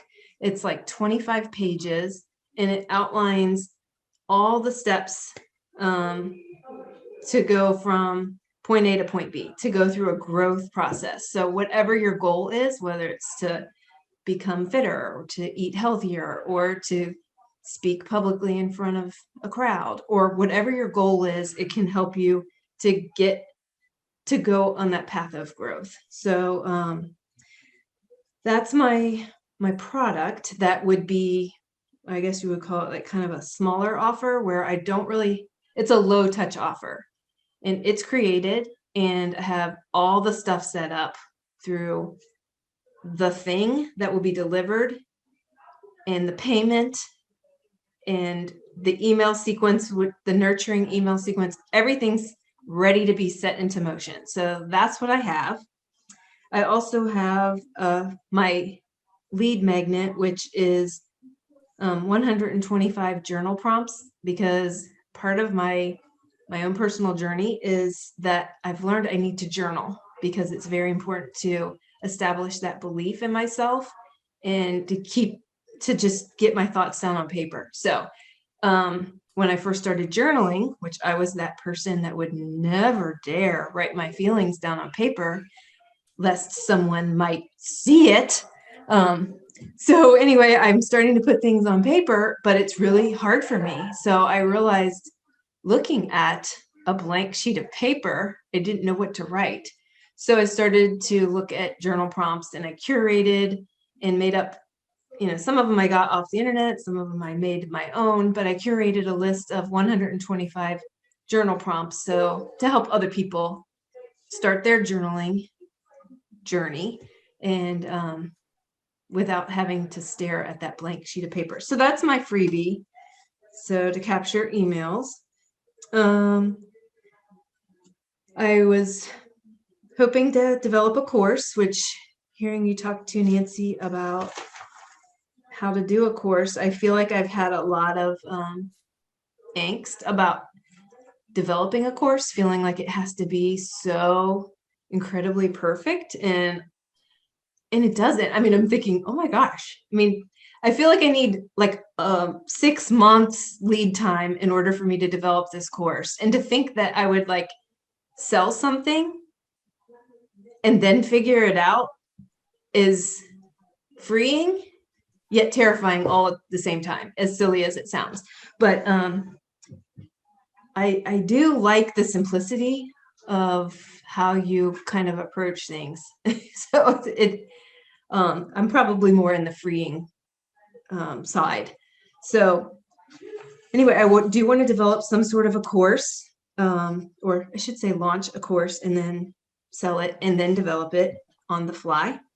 And I also would like to have like a higher touch product that would be, I'm kind of envisioning more of a group coaching sort of mastermind model, but that would probably be down the line. So all of this is not set in stone. So that's what I have right now. Okay, I'm Missy, and awesome. I'm done speaking. Awesome. I love it. First of all, she has the Imperfect Action Facebook group. So Imperfect Action Takers Facebook group, which I loved it because it was women action takers, imperfect action takers. And I am like the epitome of taking imperfect action. Like I just love it. Jump out and like, I don't care, whatever happens. I love it. A lot of times I land on my feet, and a lot of times I land on my ass, so, but then I just get back up. Yeah. Right? That's the thing, is just get back up. So what I love about this is, first of all, Imperfect Action Plan Guidebook. How much is that? $27. Okay. And I could change that. I mean, I haven't sold any. I haven't really even put it out there. So that could be changed. Because then I was Okay. thinking in terms of like comparing it to a book or something, it seems a little pricey, so I don't know. I mean, I don't know if once it gets below a certain threshold, like $50 or less, it doesn't matter. Tomato, it doesn't matter. But I don't really know. Yeah. So here's the thing is it's not the book or the size of the book or whatever. It's the value that they're going to get out of it. Right. What are they going to get out of it? If The they read your book, like I give a great example. Somebody bought my book. I wrote a book called The Year of Fears because I faced a fear every day in 2015. And I ended up writing a book about it. This lady bought the book. I think it was $14 or something. And she said she read the first 14 pages and she broke through 5 fears. So the value they get out of something that we create is really the value of it, right? So only they can decide what that true value is. We just put numbers on it and we say, hey, good, it sold at that. Yay. If it doesn't sell at that, change the price. Sometimes you got to raise the price in order to sell it. Sometimes you got to lower the price to sell it. So so that's the thing you've had. It's all created, ready. You got the drip campaign. You got everything ready to go. Start announcing it. That's really all you need to do. Take your own imperfect action and just like I mentioned with Pamela, right? Just like concentrate on that one thing. Get it out there. A lot of this is just becoming comfortable with making an offer. It's not about selling it. It's about becoming comfortable with making an offer. So if you can get off a call or you can get off of a Clubhouse, you're like, I went in there and I totally effed up that offer, man. That sucked. Go into another room and do it again. Yeah. Go in and just keep doing it. Just so that you, is that noise in your background, Missy? I don't know. It must be. I can mute myself. Let's see. Yeah. Okay. Why 7? Okay. I'm sorry. Easily distracted. Squirrel moment. Yeah. So making that offer, right? Because you have a dollar amount, just go ahead and make the offer at that $27. If you are a person who is a perfectionist and you're tired of it and it's keeping you up at night, I got the imperfect action plan guidebook for you. It's only $27. For $27, you can't go wrong. And I will guarantee that you will take imperfect action because, they by the $27, they already took imperfect action. So you already got them.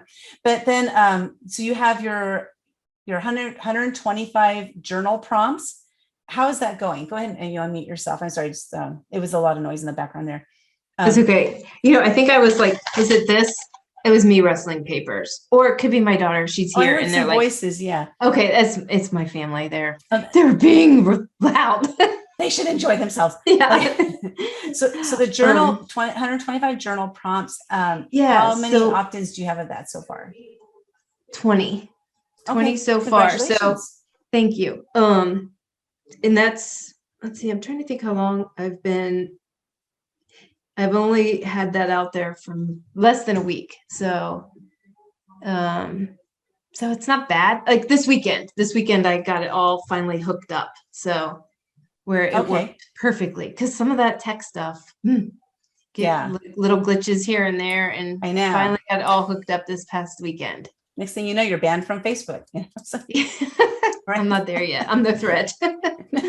Well, so you said, I have 20 opt-ins, and then you said, do you remember what you said right after that? No. You said that's not that bad. What do you mean? Did I say that? It's not that bad. What did I say? Yeah, you said I have 20 opt-ins. It's not that bad. Celebrate the 20. You have 20 opt-ins more than you did a week ago. That's so true. Yeah. So again, we tend to like minimize. We celebrate and then we drop I'm the queen of that. Okay. I'm the queen. So I want you to become the popper. The popper of that. But yeah, so that's awesome. Congratulations. You have 20 opt-ins. Now guess what? You got 20 people that you can make the offer of the $27 guidebook. Okay. Already, because they're already in your pipeline. So go to them first. So it's your hot market, right? Go to them first. Say, hey, I've got this thing. again, about the perfectionist, or you perfectionist, or whatever words you want to use. And I got this $27 offer, go ahead and download it and blah, blah, you'll get this and that. This is how it's going to change your life, whatever it is. But Okay. make that offer to them. And then start talking about that on Clubhouse, the Imperfect Action Plan Guidebook. You can create a room in the women action takers called Imperfect Action Takers. Like create a room Okay. called Imperfect Action Takers in the women action takers room Love club. it. Okay. Yeah, because then it's like, and it's a great marriage. Yeah. I think it is. I love it. Mhm. I love it. And then make your offers. Invite people for the journal prompts, and then also invite them to the guidebook. But just make those offers. And as far as a course, it is that simple. Okay. Does not have to be difficult. Here's the thing. I love technology. I am a technology nerd. I love it. I love it. I love it. But you know what? I hate tough technology. I like things to be simple in my life.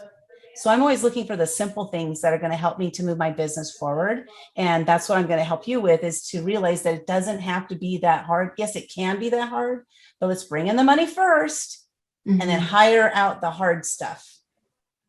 Bring in that money first. So let's start generating that revenue that warrants you hiring somebody to do the complicated stuff. If you even ever want to go there, but you've already got it. You already got it going. So congratulations. Great job. And don't worry about the high touch product right now. Really just it's about getting comfortable making the offer. Okay. Okay. And then real quick here, I have a question with respect to like when you did sell your course before you had launched your course. How did you sell that when you didn't know exactly? I know you're selling the transformation. Is that all you focused on, and not necessarily what you were going to give them? Because I don't know, maybe people just focus on the transformation and not the delivery or the features, so to speak, of the product that you're selling. But is that how you sold it? You just focused on the transformation? Yep. Okay. That's it. Because I mean, you ladies are here right now, right? And I got to tell you, in the back end, I'm like, I'm a mess. This is what I'm thinking. Like, I'm a mess. I'm so glad they're showing up. And just, I'm always going to be honest with you. Always, always, always. There's no reason for me not to be. I'm just so glad they're showing up, because, they paid for this. Hopefully they're getting something out of it. And that's why they're showing up. And, I don't have it all organized. I went and I can't even find day one in the Facebook group. Where'd it go? It disappeared.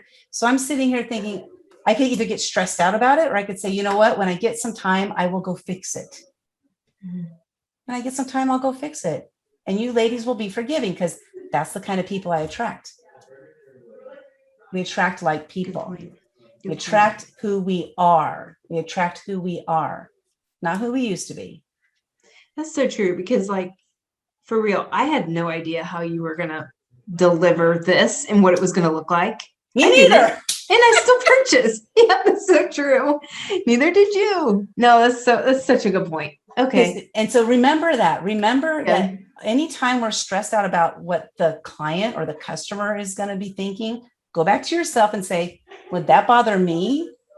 And if the answer is no, then most likely it's not going to bother them either. And you know what? Those that it does bother, that I didn't give, what was my landing page? It said Clubhouse, 5K. Enter your information. And then most of you, it didn't even take you to the next page. So that kind of pissed me off. But what I do, I sent an email saying, hey, my opt-in didn't take you to the page to pay. Click this link. And then you go to that page and it's like Clubhouse 5K and pay. So you think about the simplicity. So and I did that on purpose, because I wanted to see if that would work. I wanted to see if anybody would sign up if I did it that way. And I found out, yes, they do. So my point here is that, how they have all those landing pages and they're like a mile long, and you just keep reading. And I read every word. So I'm one of those who reads every word. But so, now what I do is I get in there and I read the top and then I scroll straight to the bottom. How much is it? And if it interests me, I'm going to pay. And if it doesn't, I don't pay. But how can I create something that's extremely simple for me, extremely simple for them? Let's just get them in there. and no information, you ladies still show up. Remember this for your own self and your own courses that you're creating. Is this the ideal way to do it? No, but guess what, Missy? This is the imperfect way to do it. I love it. I love it. I wish I would have met you sooner. I mean, I really do. like if you think about it, like how many things do you buy that you don't know what's in it? People go to McDonald's. Who could tell you what's in a Big Mac? Exactly. I mean, like you buy books all the time. You read the front cover, the back cover. Well, they could put, and sometimes do put anything in the middle. Like most of the time, like, and people, the reason why people don't buy from their brain, they buy from their emotionally. So I don't know, in my mind, at least, I feel like if I make an appealing logical argument, then people will buy. That is not why people buy. Trust me, like even stuff that like, even in, I'm a physician and even in medicine, like when you're you're trying to sell the idea that somebody needs to take their medicine, they don't do it because this is the correct treatment for hypertension. They do it if you have to connect it to something emotional. You have to connect to something that matters to them. It's an emotional decision. It's an energetic decision. So if you are energetically mixed and you are thinking, I'm selling my book for $27, but I'm really charging way too much.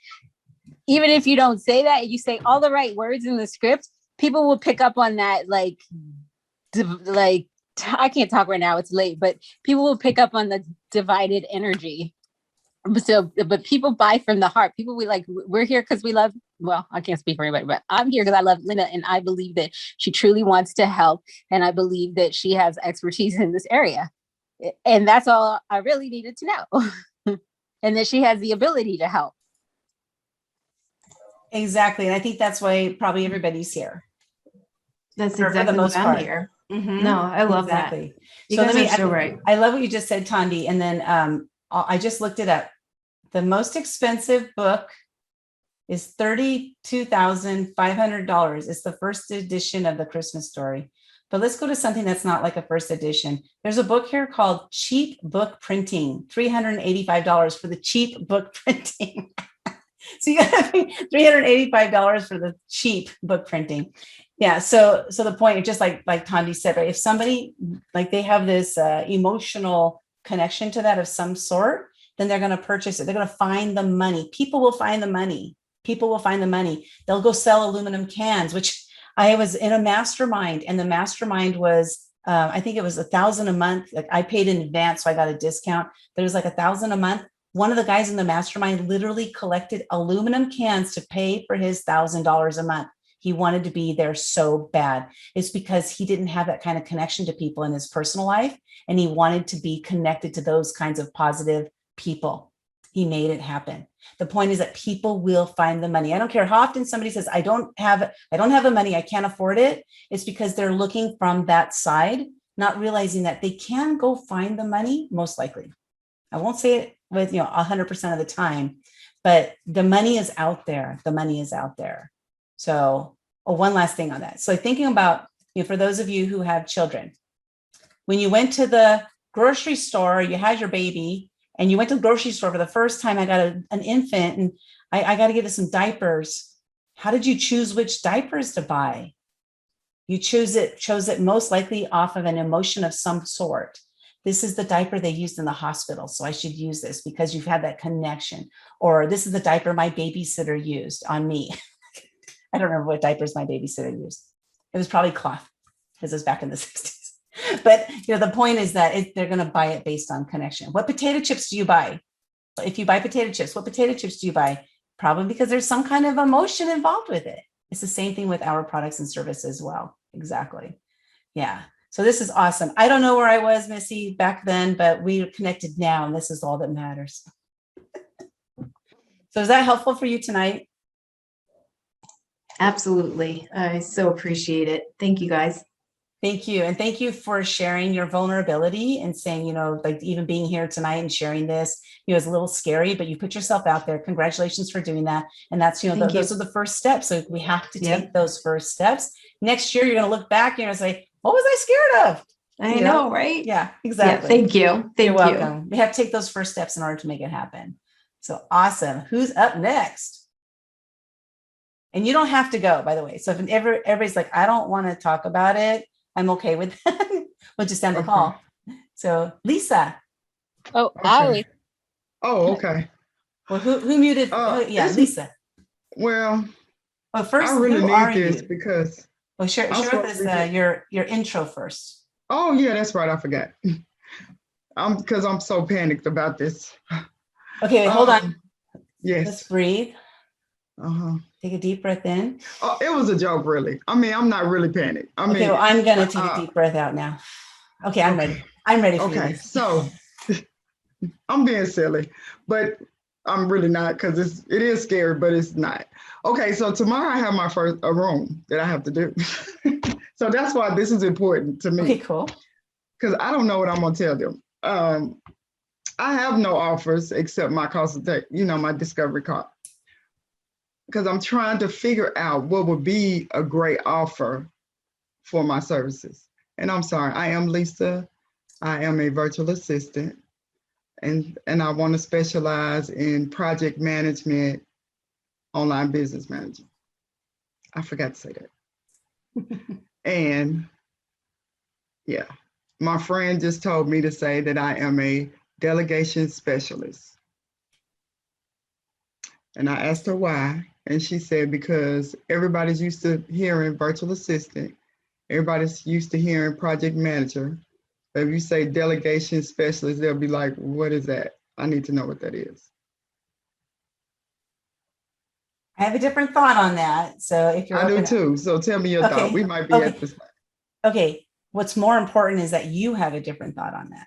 Because again, we got to go to confidence, right? If you Right. are not confident with saying those words, just don't say them. Because Yeah. here's the thing: we want to create some sort of intrigue, like what is that? But Mhm. those words are not going to create that. I don't believe. I mean, I don't know what do ladies think. I'm going to be like, what the hell is that? I'm not going to want to find out more. It's not like I jumped in front of somebody and I saved their life because they were almost shot. I took the bullet. It's not like that. You know what I mean? You're right. Right. So, so tomorrow, what's the title of your room?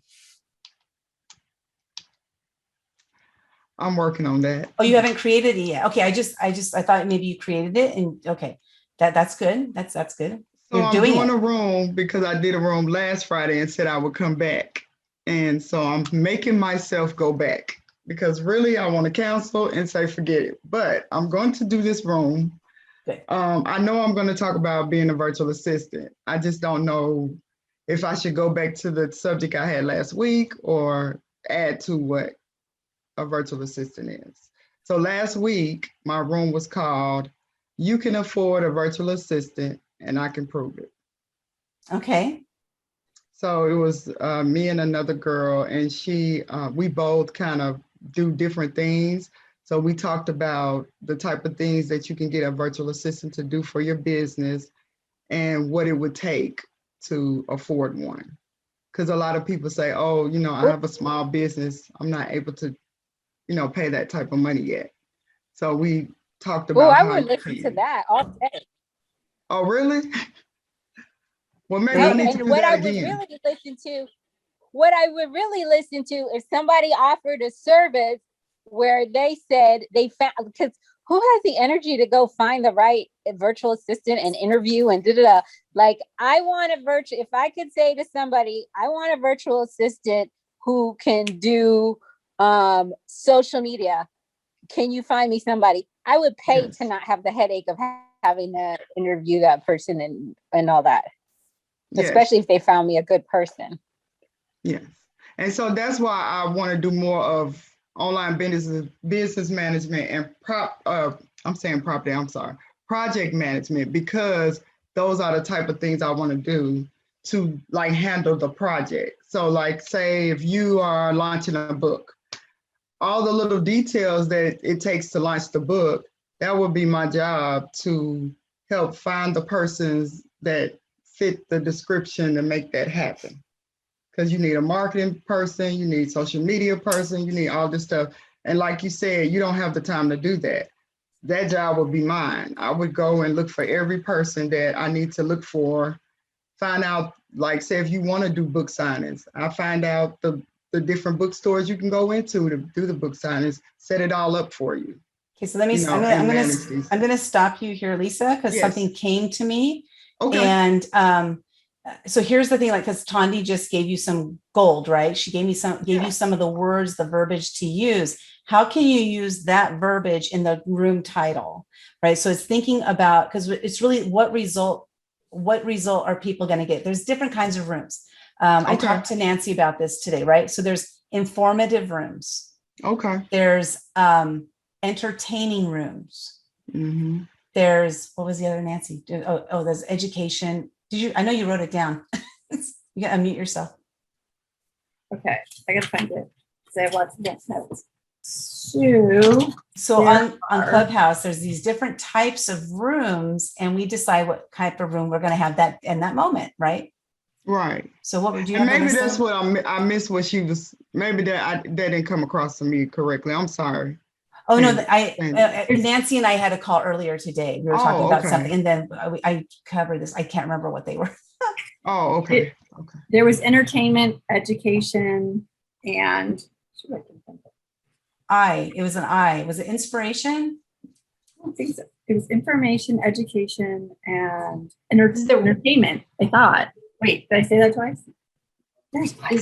Is there one for connection? Because I feel like that's That's what- one. Networking, like. It's Yeah, like information, in- education, entertainment, and then that's what people go to the room for.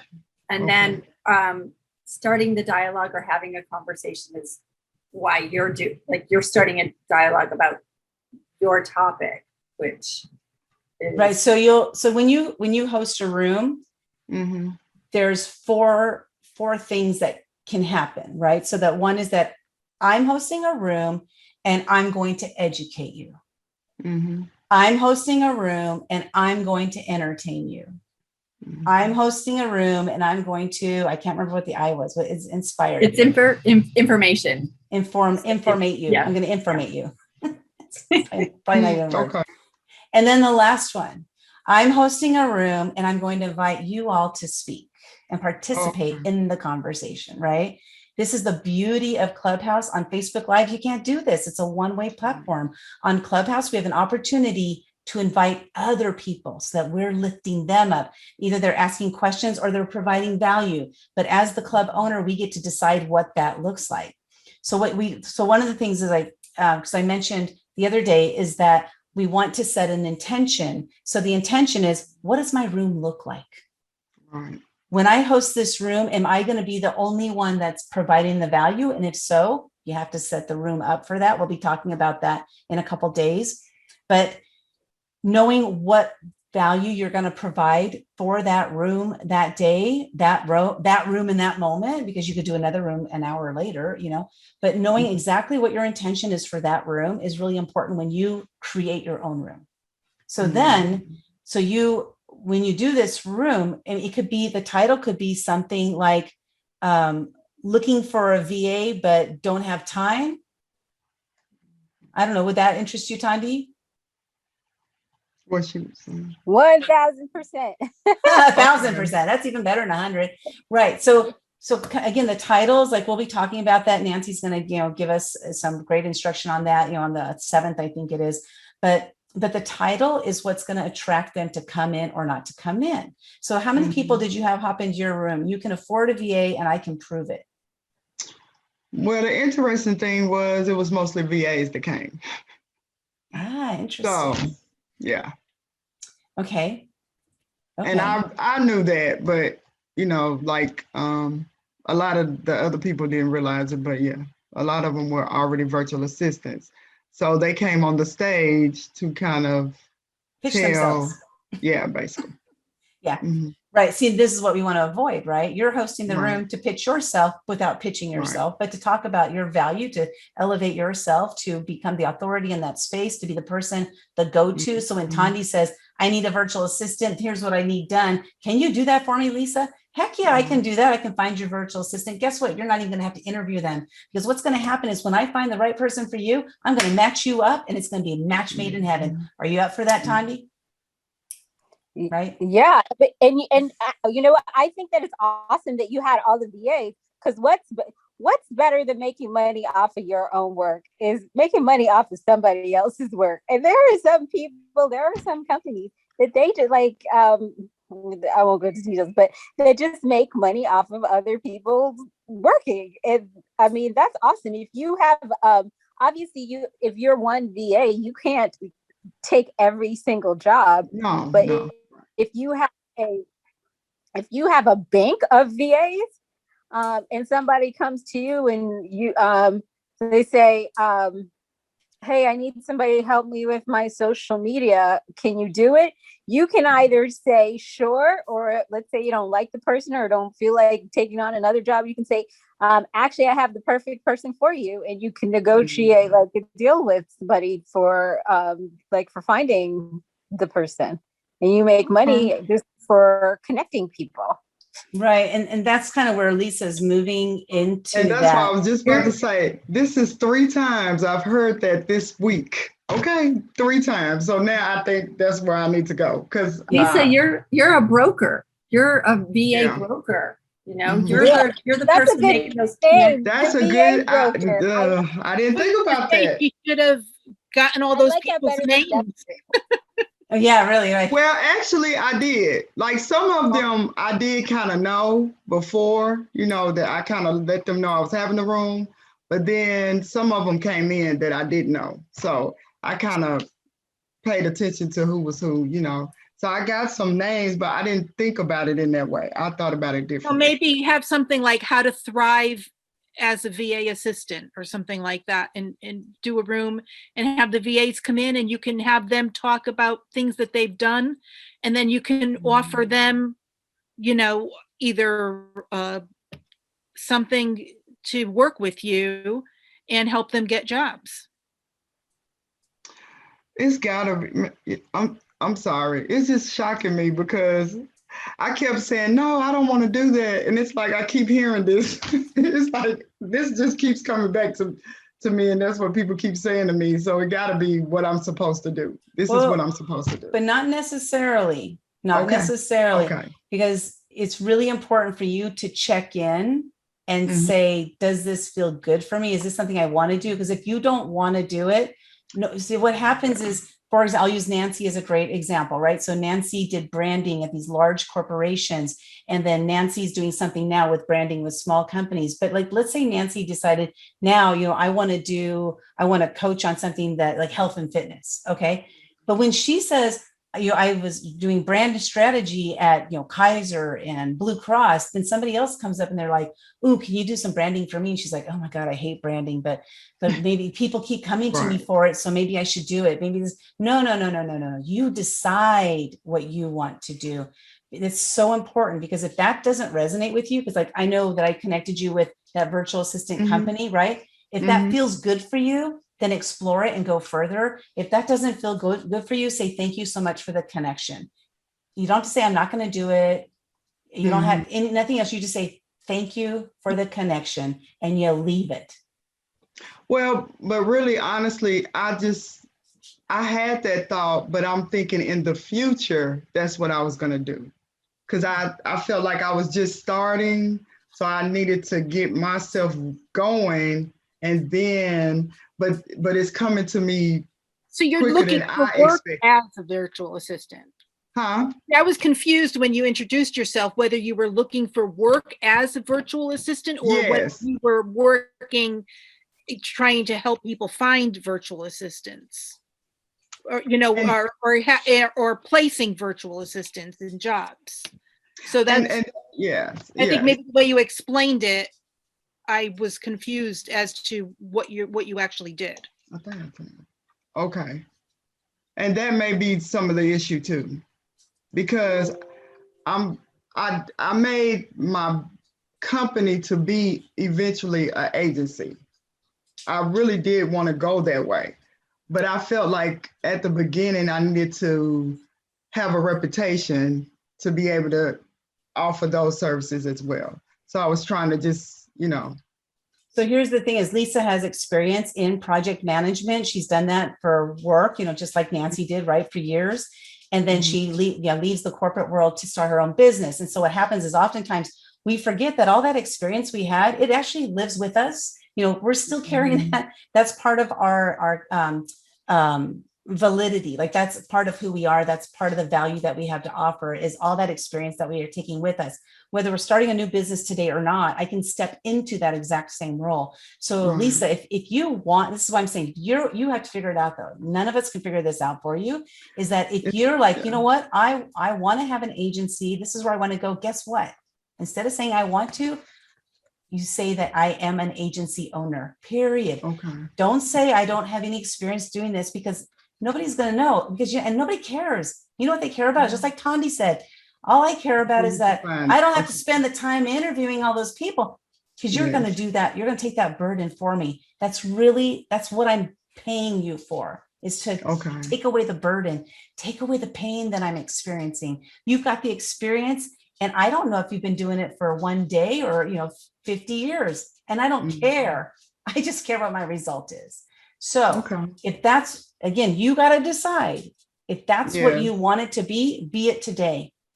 Because you already have the experience. You don't need to gain experience. The experience that you need to gain is how do I get those clients? How do I sign them up? How do I, those are the things, not doing the actual work because you know how to do that.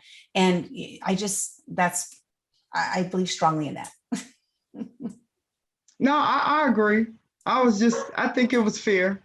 I was, just fearful of stepping into that role this quickly. I was like, maybe I need to wait for some time before I do that. So I agree with you saying. And when she's saying that, it's like, because I'm already thinking, I want to ask, okay, so what do you need? Because I know people who do this. And I do know a lot of virtual assistants already. So that's why it's connecting right now. It's connecting.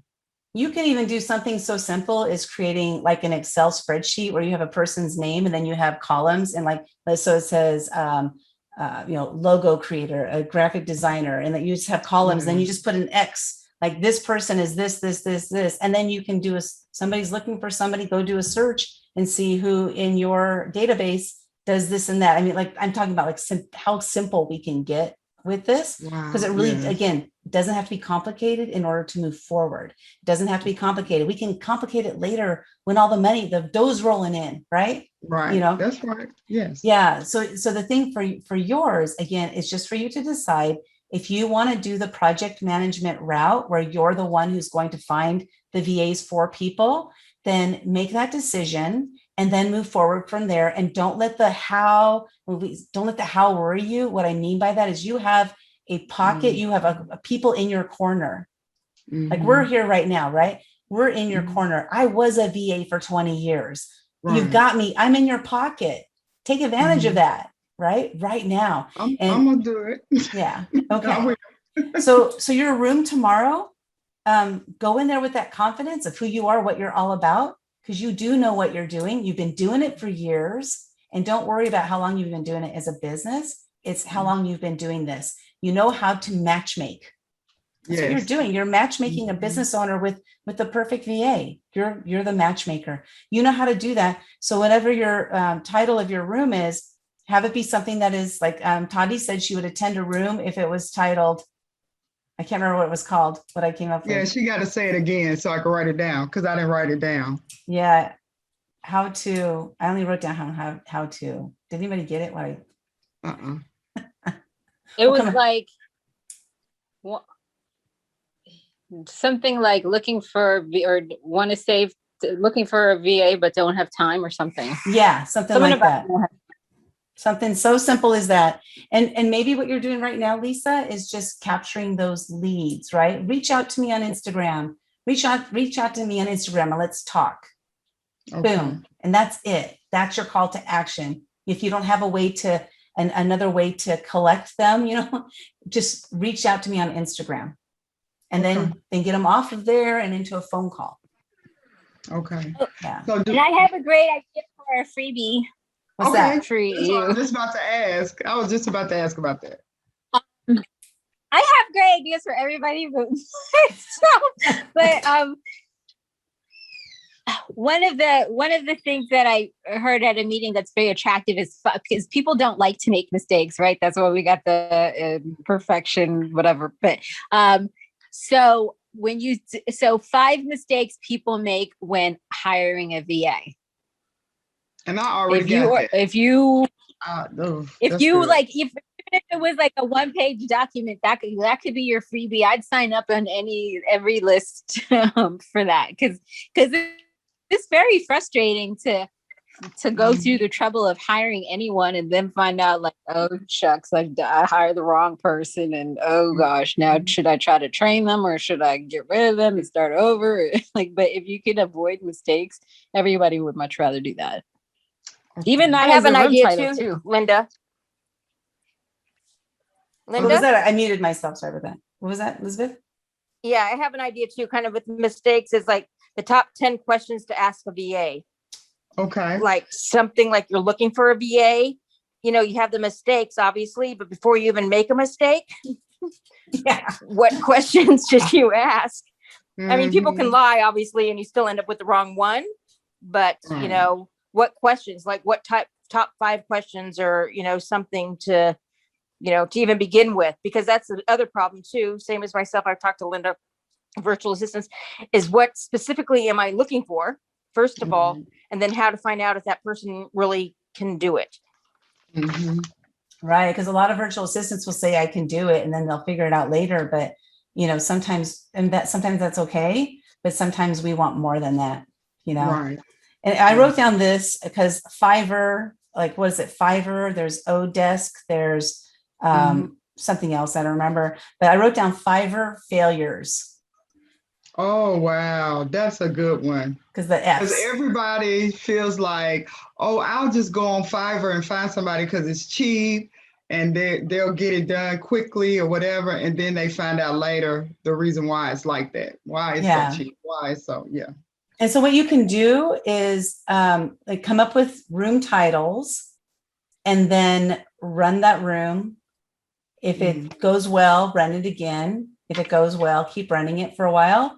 But then you can create that as kind of like an offering that you have. Like that could be your free download, right? Maybe as you're in that room, the questions that they're asking, you're writing down the questions they're asking. So now you know what kind of freebie to give away, right? So you create your room. If it doesn't go very well, change the title of it.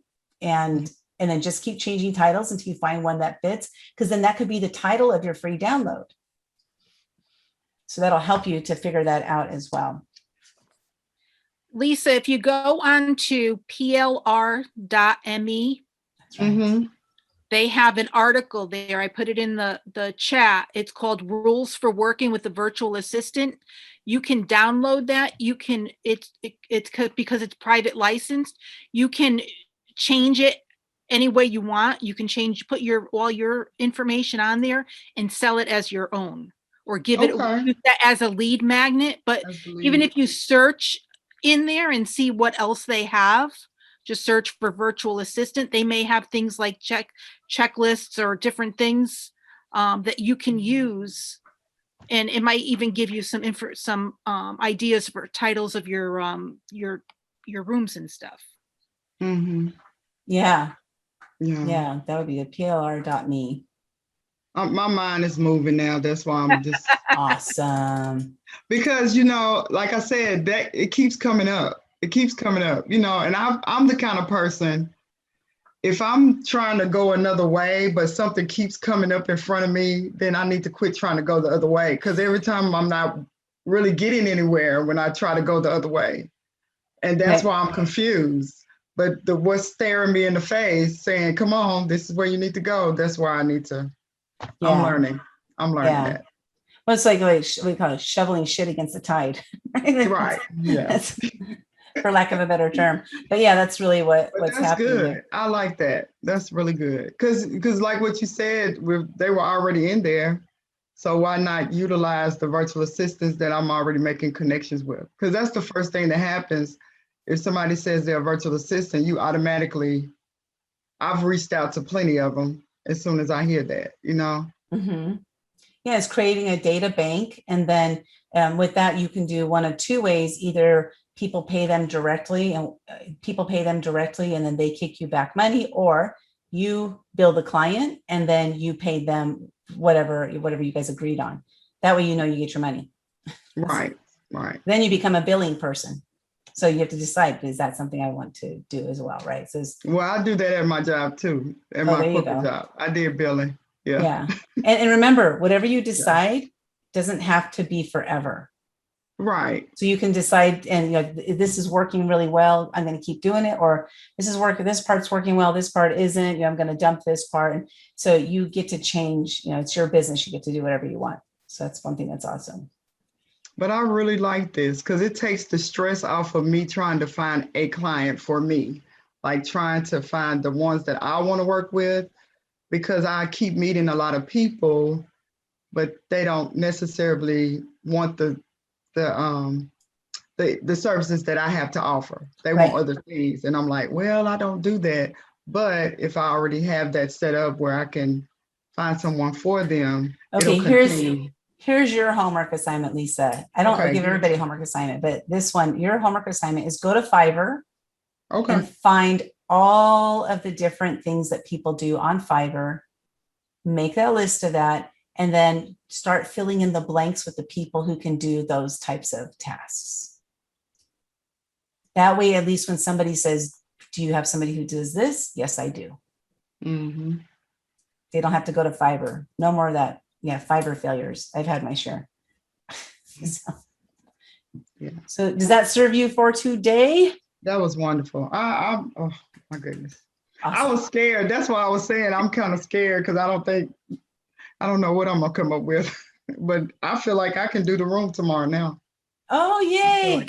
That's fabulous. I feel good about it.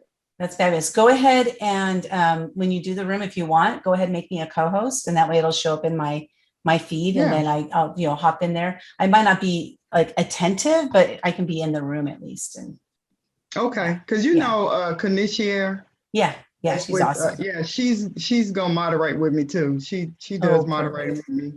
And just to let you know what happened, it was another girl doing the room with me. We had a commitment, and she decided that she's gonna do something else. So it kind of threw me off of what we were gonna do. So then I kind of got down about it, like, I don't know if I want to do it anymore. Okay, well, I'm glad you. What I need to do. That's right. Kicked in, because this is about you and your business. Then she shouldn't stop you from moving forward, right? So that's good. Your mindset's in the right place. I love it. I love it. Awesome. I'm glad you showed up tonight. I'm glad you spoke tonight. Thank you. Are you done speaking? This is Lisa, and I'm done speaking. Okay, who's next? I meant to say that. Tandi, Sally, Elizabeth. Okay, Tandi, was that you? Yes. Okay. It's me. Okay. Go ahead and introduce yourself.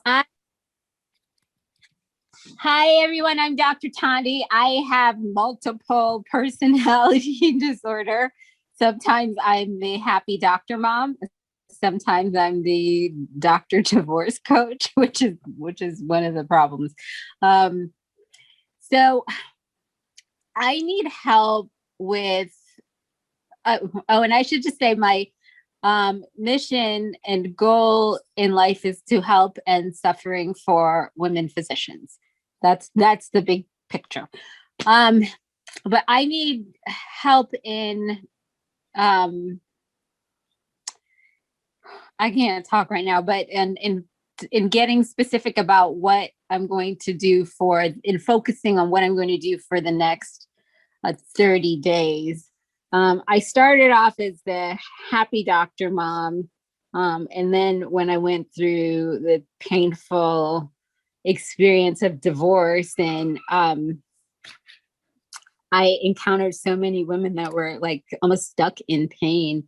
And I also hired coaches myself who helped me a lot with the recovery from that process. And as a result of the things I've learned how to bounce back quicker, how to forgive, how to manage anger, how to work with a narcissistic co-parent. I've learned a lot of things that I believe would be not that I believe that would be valuable, that would have been valuable for me to have at the beginning of the process. And so that's one thing I want to offer. On the other hand, there is this like, so that's one pain point or problem. On the other hand, there's this other pain point with women physicians. Women physicians are literally being killed by medicine right now. Suicide is one of the number one is doctors have the highest rate of suicide of any profession. And for women physicians under 35, suicide is the number one cause of death. And the people who are not killing themselves are literally, their bodies are exploding. Like I'm seeing so many incidents of young women just getting these crazy diseases of like old people. Like I talked to my friend the other day, and she said, "Oh, I'm going back to work." I said, "Going back to work from what?" And she said, she's 40. She said, "I had a heart attack." And she runs like 10 miles a day. And she's totally OCD about everything. I was like, what in the world? Like, and then there was somebody else I talked to who had a stroke. And like these diseases are occurring at crazy rates. And I'm convinced that it's because from all of the stress, because medicine has become so toxic. And so you have so many women physicians who are, on top of it. They're trying to balance being a mom and a wife and being a doctor, and they're oftentimes feeling overwhelmed. Oftentimes they feel like they're failing on all counts. They're dealing with a lot of guilt, dealing with exhaustion, really failing at self-care. And that's why I created the Happy Doctor Mom group. So the question is, which way do I go? Do I go left or right? And then the third thing. So those are the two that were initially focusing when I was filling out your form, Linda, yesterday about what do you talk about? Then I remembered this whole other set of like skills that don't really, I guess are relevant to doctors, not really to divorce. Well, actually, they're also relevant to divorcing people and also to doctors. But I have, well, maybe not all of them, but I have this extra like set of like knowledge on kind of, I don't know how you would classify it, but like negotiation skills, sales skills, networking skills. And that's a whole other thing that I can teach about. So I feel like I have like too many options and I need to pick one and I don't know which one to pick. So help. Awesome. Well, I hear you. I know where you are because I've been there big time. I don't even know how many different things we're multi-passionate, right? We have so many different things that we bring to the table. And what happens is when we have this business, people are like niche down to the one thing. The thing is that that's very important to do for our marketing, but it doesn't always mean that that's why we have to run our business. And I say that because with the marketing aspect of it, we want to have that one message out there so we're known for that thing. Like Sally is the self-care rock star, right? To be known as the self-care rock star. If you want to find out about self-care, you're going to go to Sally. I'm going to go to Sally because she's this, if you want to connect with women action takers, you're going to come join this. Right. So that's what it's all about, is like figuring out that niche that encapsulates who you are as a whole and what you're all about. But then these are the things you do underneath that niche. Right. So the creating the Dr. Tandy. Right. So with yours, I actually heard 4 things. So correct me if I'm wrong. Okay. I heard Happy Doctor Mom. I heard a divorce coach for women physicians. Female physicians who are dying. So I think that was around the self-care and stuff. And then also the negotiation skills. Did I get that right? Well, the female physicians who are dying, that's just around like, that's the reason for the Happy Doctor Mom, because we need people to not be like on the verge of killing themselves. Yeah, that's for sure. Or dealing with stress or toxicity or finding just better ways. Like the what's happening right now is not sustainable. People are burning out like crazy, and doctors that burn out take piss poor care of your of the people that you love and your parents and your grandparents. Yeah. So you might. Okay, well, I'm gonna pull you back in. I'm gonna get you back. Okay. I'm gonna pull you back in. I'm Okay. sorry. Okay. Don't never say sorry. No need to be sorry, because I just want to make sure that I can take the most advantage of our time, right? Here's what I recommend you do, Tandi, because you are multi-passionate, you have a lot of different skills, so much value to bring to the table, is I recommend taking, I would like to have it by Monday. Do this by Monday if you can. Take some time and write down the things that you do that are like your skills, like we have our skills and abilities, but then also write down about that skill and ability. Do I love it or not? What is it? And then after that is like the things that you do love doing. What is it about those that I love doing? So kind of honing in and figuring this out, because the reason I say this is because it's possible, and I don't know because I don't know your the area of expertise that you're in, but it's possible that you can do all of these things incorporating into one thing.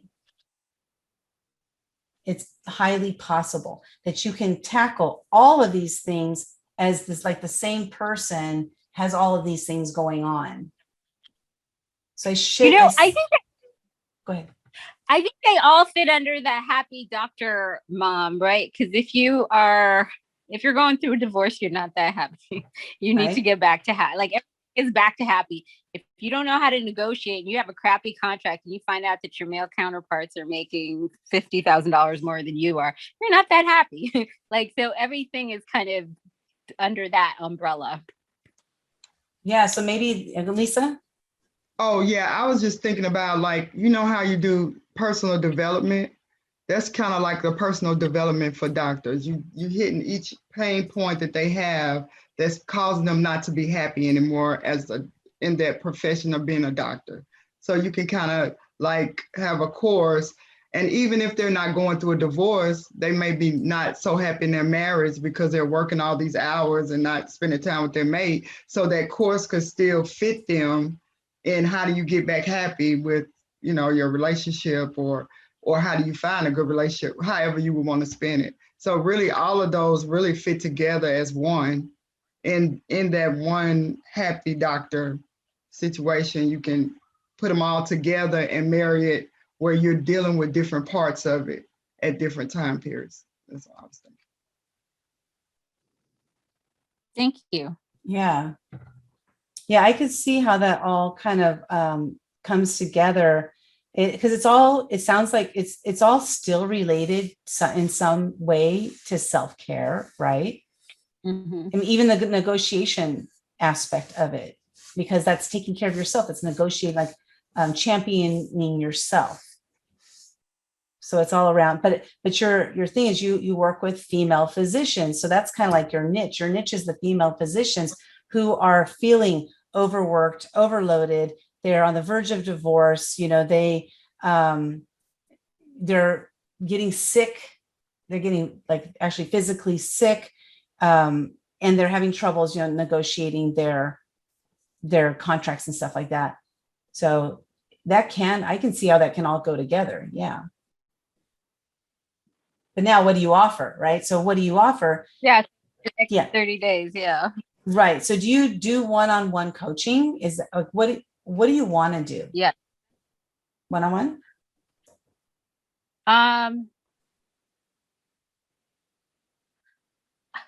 What I really like to do? Speaking. What I really like to do is speaking. And one of the reasons for that is, like right now, my life is so hectic that to make that unless if I could do, okay. So one of my challenges with one-on-one is like getting to meet somebody like every week or consistently. But if I could do like some kind of group coaching where I only have to be live, once or twice a month, I wouldn't mind doing that. That would be good. But something that didn't even if it was like creating modules and then meeting live twice a month. I think that would be fun in smaller, not like huge groups. Yeah, Sally, you want to speak on that? Because Sally's doing that right now. Yeah, I mean, that's what I was going to suggest, is to just do a group class. I mean, I do it weekly, but you can just do it every other week. You can just do it once a month. And what I do is I have a speaker come on who is, different depending on what they do on self-care. And we just do it here on Zoom. I invite people to come. I have the speaker. I invite them to what I call the self-care rockstar stage. I have people in the audience that can come and listen to me interview them, and we just discuss it. And then the people that are there afterwards can have a Q&A and can talk and discuss it. But something like that might be perfect too for what you're doing. What I do is I just do it on Zoom and then I throw it on YouTube. So also, since you just said Zoom, this is like number 5 on the list. So the reason why I was late tonight is because I had a Zoom meeting. I have a group, I call it, that I don't charge for, which I think at some point needs to change, but it's called the Ophthalmology Practice Mastermind. And I started it because I wanted to know how to put together a practice, and I didn't have the money to spend to hire a fancy consultant. And so I said, well, what do I know? And I said, well, I know people who have experience. And what if why not talk to them and get a collection of experience? And so I started talking to people, and the conversations were just like, wow, oh my God, that's so amazing. And I realized that other people would want to hear what we were saying. So I put our conversations on Zoom.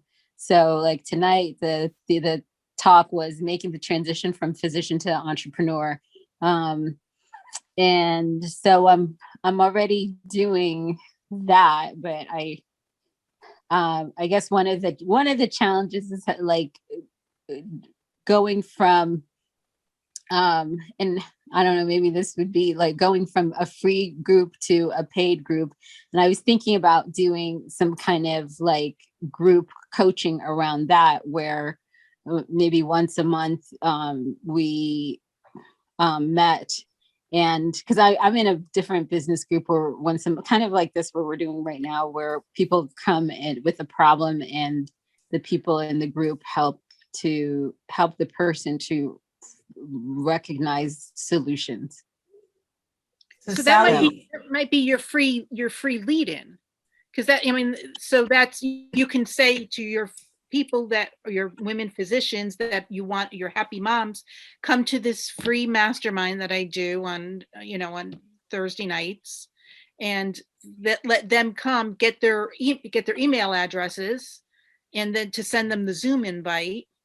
So you have now their information, and then you can sell them either a group coaching afterwards, or some kind of a thing to do with them. But now you have their information and you're meeting with them, they get to know you. So. The only thing is that group, the Zoom that I do right now, it's like super niche down. It's for ophthalmologists only who want to open their own private practice. So it's very right, very limited. Right, do one called Happy Moms Mastermind, and do it right before it or right after it, or do it at a different day, or okay. You already know how to do it. You're right. And the thing is, with the people that you're going to be working with, physicians, they're really busy people, right? So they don't want to hop on. Like, we're doing 30 days here. And like I said, I'm always grateful that you guys show up because it's 30 days. But, it's like they might not have that time, the shifts they've got. Right. So like maybe you just do once a month, we meet for 2 hours, something like that. And it's simple. And the thing is that here's the thing about charging for products or services is, for example, I go to an event, it's called Secret Knock. It costs $3,000 to attend that event. It's very high ticket event, well worth it. But what happens is when I show up at that event, guess who's there? multimillionaires, billionaires, because most people won't pay $3,000 to go to an event. So what I've done is by paying that amount of money, I've inserted myself into a group of people that I'm going to learn and grow from, because they have all this vast experience and knowledge that's going to help to propel me faster, right? So with the physicians, because you're working with physicians, when you open up a free type of thing, what you're saying is to all the people who don't want to pay things that come in, I'm going to bring you all these physicians, these women physicians who are brilliant, and we're going to connect with each other, but I'm not going to charge you anything. So then, if none of them is paying anything, then none of them has any skin in the game. And so as far as making those connections with people, really, we want to connect with people who are, especially if you're looking to grow or to make changes in your life, you want to connect with those who are successfully doing what you want to do. So just, paying, when we pay money, what they say, people who pay attention. People who pay more attention, because unfortunately we do, money is a way of us kind of valuing what's going on in our lives. And so when we pay more money, we pay more attention. I'll tell you what, I have never missed a day at Secret Knock. I paid $3,000 to be there. I am not going to miss it. You know what I mean? So with yours, I would recommend if you did once a month, 2 hours, once a month, and this is only for, this is the Happy Doctor Mom, for women physicians who are going through divorce or on the verge of divorce or feeling like they're on the verge of divorce, as an example. And you're going to teach them some negotiation skills while they're in there. You're going to teach them how to negotiate their way back into their marriage. I don't know. I'm just coming up with stuff right now. And then you're going to charge $199 for once a month instead of, $20, $30 or something. Charge $199 so they see that it's valuable, because physicians are used to paying money. They have all these different expenses that they have that are used to investing in themselves. So those who are used to investing in themselves, they just value it out and say, do I have the time? They don't say I don't have the money. They say, do I have the time? So putting a price, I would, put something like $199 for 1 day a month. If they're going to get some value out of it, it's worth the $199 a month. And now I have the free. Go ahead. So I have the free group as the freebie, and then I have the mastermind group as the group coaching program. Right, where you go more deep, you go deeper, right? You go deeper with them. And then, the free one is like you upsell them every single time, make an offer for them to join the $199. We're going to go more in depth. This is going to be more detailed. You're going to get so much more value out of this. Like this is like, we're doing this, we're getting a lot of value, but imagine being able to really do a deep, deep dive. Mm-hmm. With those other women who are, I don't know if those who are in the free one will pay it, but some of them might. You just never know until you make that offer. Okay. Yeah. And I was thinking I was thinking about what Sally was saying earlier about having a speaker or something there. So you don't have to come up with all the content, but if you have a speaker, someone that people resonate with, especially with physicians, because I used to work in the hospital. I used to be in the CVICU unit. And when a certain physician come on the floor, the doctors act different, because they respect them, and I mean, I'm the medical receptionist and I'm kind of paying attention to everybody. When he steps on their floor, they all start kind of acting like children or something. They're like getting his attention. They want to tell him about what they're doing or whatever. So you could, that same concept happens all the way across the board. There's always, no matter what business you're in, there's always somebody that you feel like is a grand person to you. So if you could resonate, if you could get that part of it in, that takes some of the work off of you. You don't really have to come up with everything to say. You don't have to do all the things. You can just make it where it's grand enough where they'll want to pay to be there. Oh, such and such is going to be there. I'm paying, I'm going. And then they can get the value, and then you can make like a little workbook around it or something simple to keep them thinking about whatever they learn, So because they're always busy and they're always doing other things, that'll keep them learning whatever you're trying to present. Yeah. Right. Oh, Sally, you were going to say something? No, that's good. Okay. What do you think, Tandi? I think I can do it. I know you can do it. And just create a way for them to pay on PayPal. You know, make it simple. Just make it simple. There's a Zoom link and a PayPal. That's it. You know, they don't need a huge landing page. They just need to know how to pay you. They already know you. They just have to know how to pay you. That's it. I know you can do it, but will you do it? Are you going to do it? How long should it be? What, the meeting? Or should it be a month?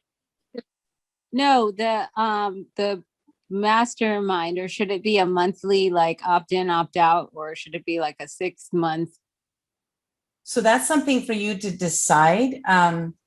You know, do you want to work with them for a long period of time? Do you want them to get locked in for a long period of time? Do you want them to be able to come in or out, or do you want them to come when they want to? So you just kind of decide on what it looks like for you. I like doing more like I did a year for mine, but I really like doing a 3 month at a time, because in 3 months, I might decide to change my whole business. Who knows, right? So I myself don't like to lock myself into something really deep. So just decide, like, is it 6 months, once a month for 6 months? And they sign up for that 6 months. So that'd be what, $1,200, you know, something like that. And then just decide and do it. And then if it doesn't work, again, you can always change. You can always change. Or you can, you know, get some of the topics that you know that they're interested in at the beginning. And if they're hungry and for more, but we have a part 2 coming up at the end of the year where they can keep going with it, if, you know, and that way you can keep them coming. Because I'm a serial course buyer. There's a lot of courses that are on my computer that I've never looked at before, but because of the way they sounded, I was like, I had to have it. So you probably, I'm gonna get with you, Sally, because I like what she was saying too. I'll connect with her too. So I think that's what, you know, I think you got a perfect opportunity too. I really do. See, just like you can think for other people, that's how I am. I'm coming up with all this stuff because I remember working in the hospital and working around doctors and the way they talk and and you hear everything, their stressors and that they all talk together. And I would be sitting right there with them. And so I can see how that would be perfect I can see it. Yeah. Yeah. Thank you, Lee. Yeah. So you could come up, like if you decided 6 months, for example, you could come up with the 6, the titles of each month. Just come up with that. And that's all you really need to get started. And then you just go from there. Yeah. Like whatever you want to do. It's 100%. I like this. This is cool. You don't have another 30 days. We're on day 3. I know. 27 more of these. I'm just kidding. I don't know if we'll go this long every time, but I don't know. Sometimes I'm just inspired to keep going and not do the work. That's what I'm saying. I like things like this because I'm always in my head. I'm always thinking about things. And that's why when you all was saying it, that's what was really getting to me, because I know it, but I kept running from it. Like, you know, it just keeps coming up and I'm like, okay, I'm gonna have to make my mind up. So I like this. Well, good. You're inspired. You're going to do your room tomorrow. Yes. So Tandi, is that helpful for you today? Does that serve you? Yes. Thank you. Fantastic. Now, Elizabeth, I see you're muted and I know you're doing stuff at home. Are you available to talk? She is. Yeah, she's ready. I'm hiding out. I'm the fly on the wall. You want to introduce yourself? As the confused person. No, my name is Elizabeth. I'm an Asperger expert. I help parents raise independent and successful children with Asperger's and high functioning autism. I do this through my own program I created for my son, who is independent and successful and off to college this fall. And I too am an Aspie. Yay. What do you guys think of her 30-second pitch, her commercial? I need it. I need you. Oh, there we go. I'm serious. My daughter just got, well, they're diagnosing her. It just happened last week. I need you. Seriously need you. She's 9. I am here and I can help you. So Linda just helped me with my bio. The school system sucks. They're not going to help you. They're not going to do anything. And she's going to suffer in silence. And you said a female, did you say a daughter? She's a straight A student, and they tried to expel her in the 2nd grade. I was picking her up every single day, and nobody would help me. And they said if she got in trouble again, they were putting her in alternative school, and she was 8. So yes, I am with you because my son almost got expelled too. So anyways, so we'll have to connect, but I can help you get through it. And it's harder for a girl than it is for a boy, but I'm a girl who had it and I'm highly successful and we can get through this. So ping me, DM me, reach me. I will help you. I created an entire program for people such as yourself. So that's what I do. I love your bio, Elizabeth. I do too, Linda. I felt so inspired that I did such great things, but I don't like to talk about myself. So it was really nice to have someone else who's heard me talk and everything. Yeah. And then just to give everybody a brief background that's on here, just so you guys all know, because I do have some moments of silence that aren't necessarily silent. End of 2019, beginning of 2020, I had heart surgery, a stroke, and a seizure. So I'm full back capable driving. I'm actually probably better than I was when I went in, but I do have moments of not coming up with words.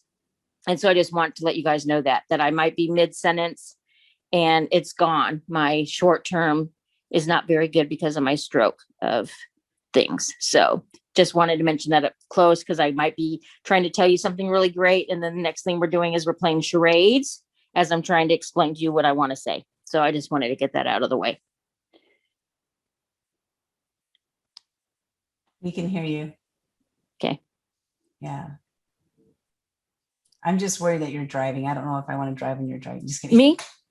No. Oh, no. I remember where I'm going. I just don't remember what I'm saying. Okay. There's a difference. Well, Elizabeth, how can we help you tonight? I love your bio, by the way. You know, it's so funny because I say that, I know I wrote it and everything. It's not that I wrote it, that I love it. It's that, that there's something about you that I was inspired to write that. That's what I love about it. Is like, I gotta do Elizabeth's because there's way more to her than what she's sharing, you know, her story and stuff. So. No, I actually really liked it because it's really takes everything that I've been through, you know, and like highlights it and definitely leads me to the people who actually need me because that's the people I want to work with. I don't want to, I mean, I can help just about anybody with a lot of stuff, but I really truly want to help parents that were in the same position I was. I mean, like Lisa is right now. Yes, right now. That's right. Mm-hmm. You know what I mean? Like, oh my God, you want to kick my kid out of school. You know, I've been there, you know, so anyways, we'll connect with her. So right now, really all I'm trying to do is get my Clubhouse going. So with my bio, and then I'm going to start hopping into rooms. As you already know, with this 5,000 thing, I was just in here for information and educational purposes, since I am in the process of moving. Yeah. But it's actually very good information. So I have my room coming up next week, and then I'm going to continue to do the rooms. I have do you have a picky eater topic that we changed anyway. Yeah. So really nothing right now anybody can truly help me with.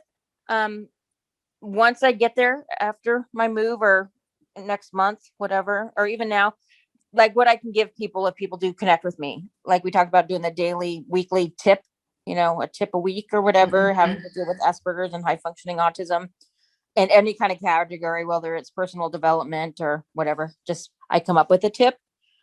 So I can do that, which would be very easy for me to do. And then as far as stuff, which we talked about maybe starting in July, is I don't want to do one-on-one coaching anymore. Don't take that. I will help you.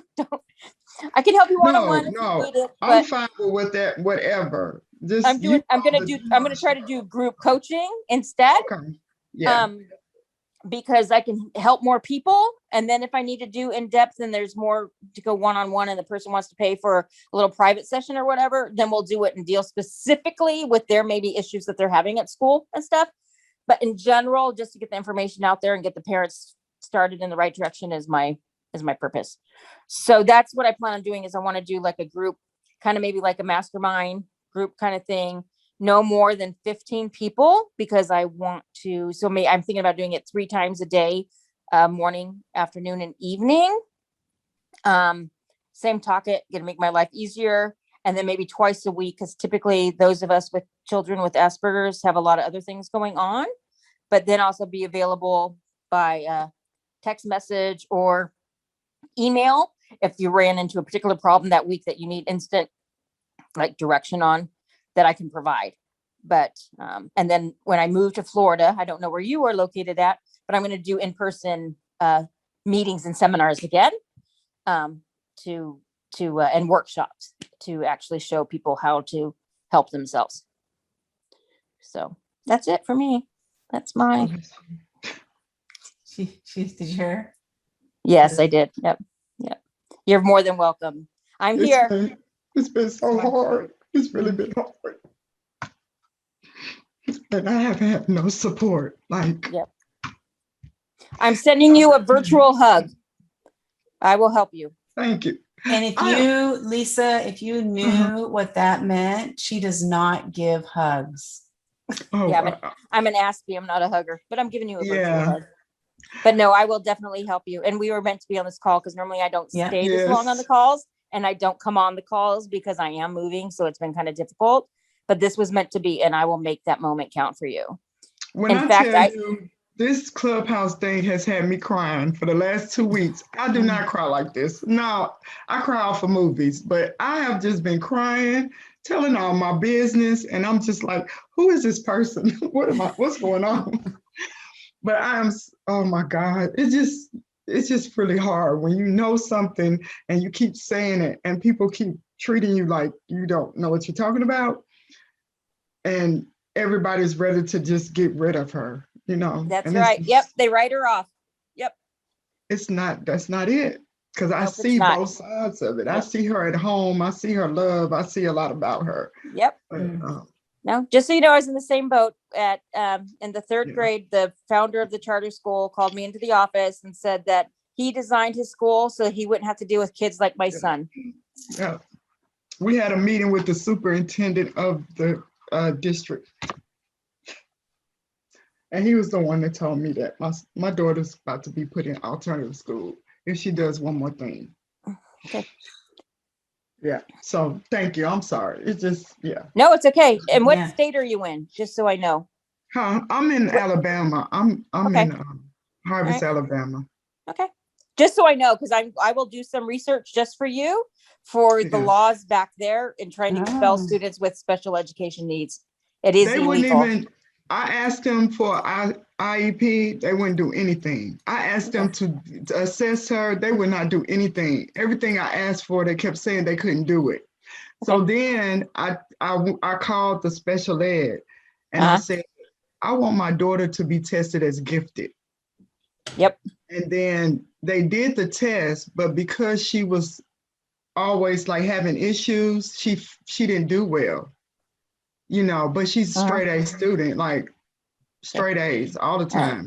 Well, I'll look things up or whatever, and we'll have to connect, and then you can join my group. You can be my first person of my group mastermind to help you through this. Please. But initially, let me. But I will look up just for you specifically stuff in Alabama, and see what I can find out. Luckily, she's going off to summer school soon, right? So out of school soon. No, she's out, and I've been thinking about homeschooling her, and I'm trying to figure out, is that a good idea? And her therapist is saying no, but I can't send her back to the school she have the bad We'll figure it out. We'll figure it out. We got all summer, right? So I'm sorry. Yes, go ahead. Yes. Yeah, we got all summer, so I will help you figure it out. We'll figure it out. Yeah, I ended up putting my son into public school, taking him out of a charter kind of school. And he, like your daughter, sorry, Linda, like your daughter, he would have been easy to homeschool, but they need social skills. That's the worst thing you can do. Yeah. As hard as it is, it's the worst thing you can do. So we'll talk offline. I'm going to look up Alabama laws this weekend. And then I'll see what I can do for you. And if need be, I don't think Alabama is that far from Florida.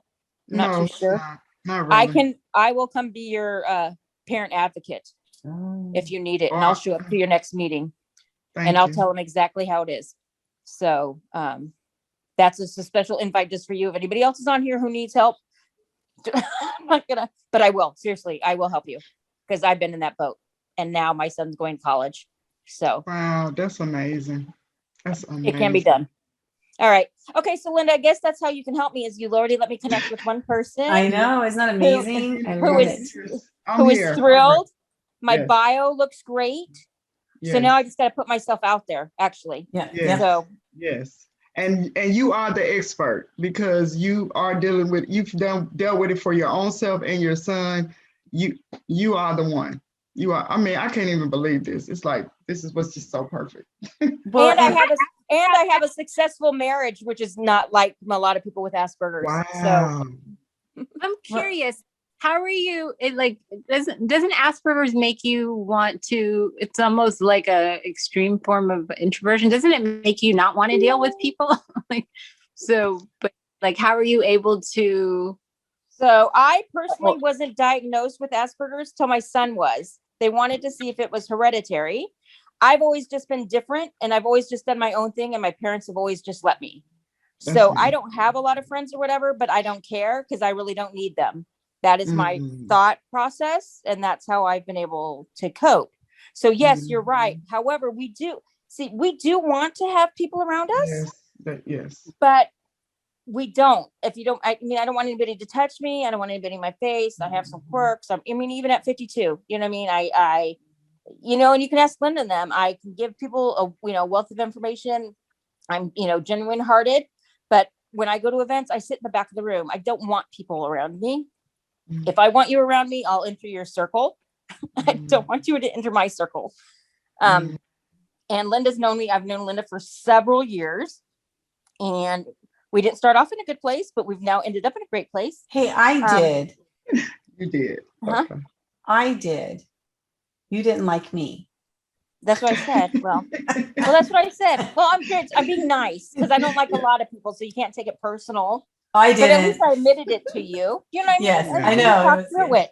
And so, but anyway, so we're very complex, but we're actually very easy. And then to answer your question, I'm like NLP certified, and I'm emotional intelligence certified. I'm John Maxwell Covey training.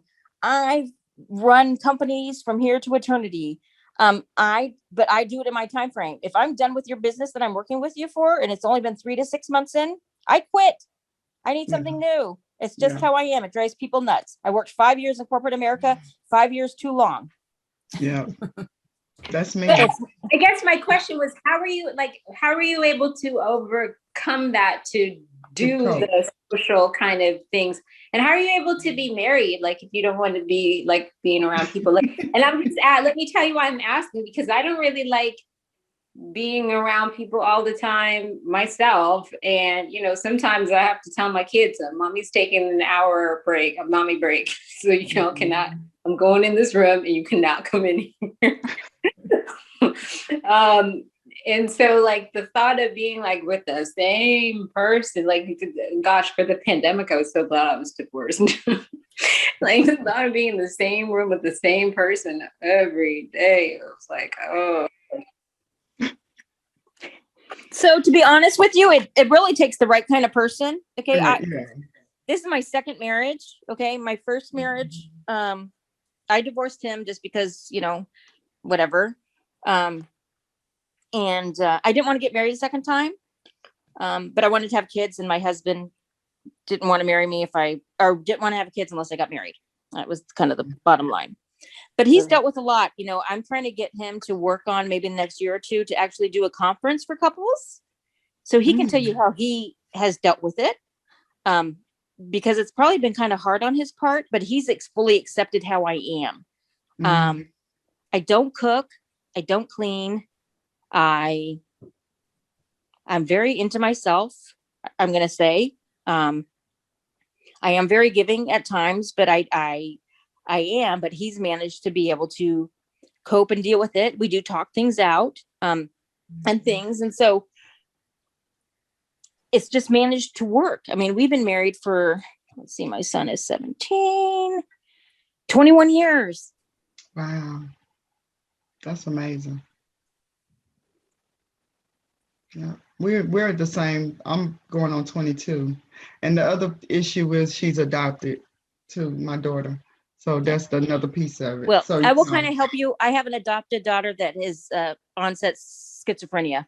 So I have a whole nother realm. You got a lot. Yeah, you have a lot. But so I'm into, well, I was saying it because I'm interested in knowing what she was asking too, because she says certain things, even though she's 9. She talks about, oh, mama, I don't want to be married. I'm just going to live with you for the rest of my life. That's right. Like, yep. Really? So I'm going to help you. That's true. Yes, it is. I mean, it's a big she step. Really means that. Yes, she does. For right now. Yes, she does. Yep. Okay.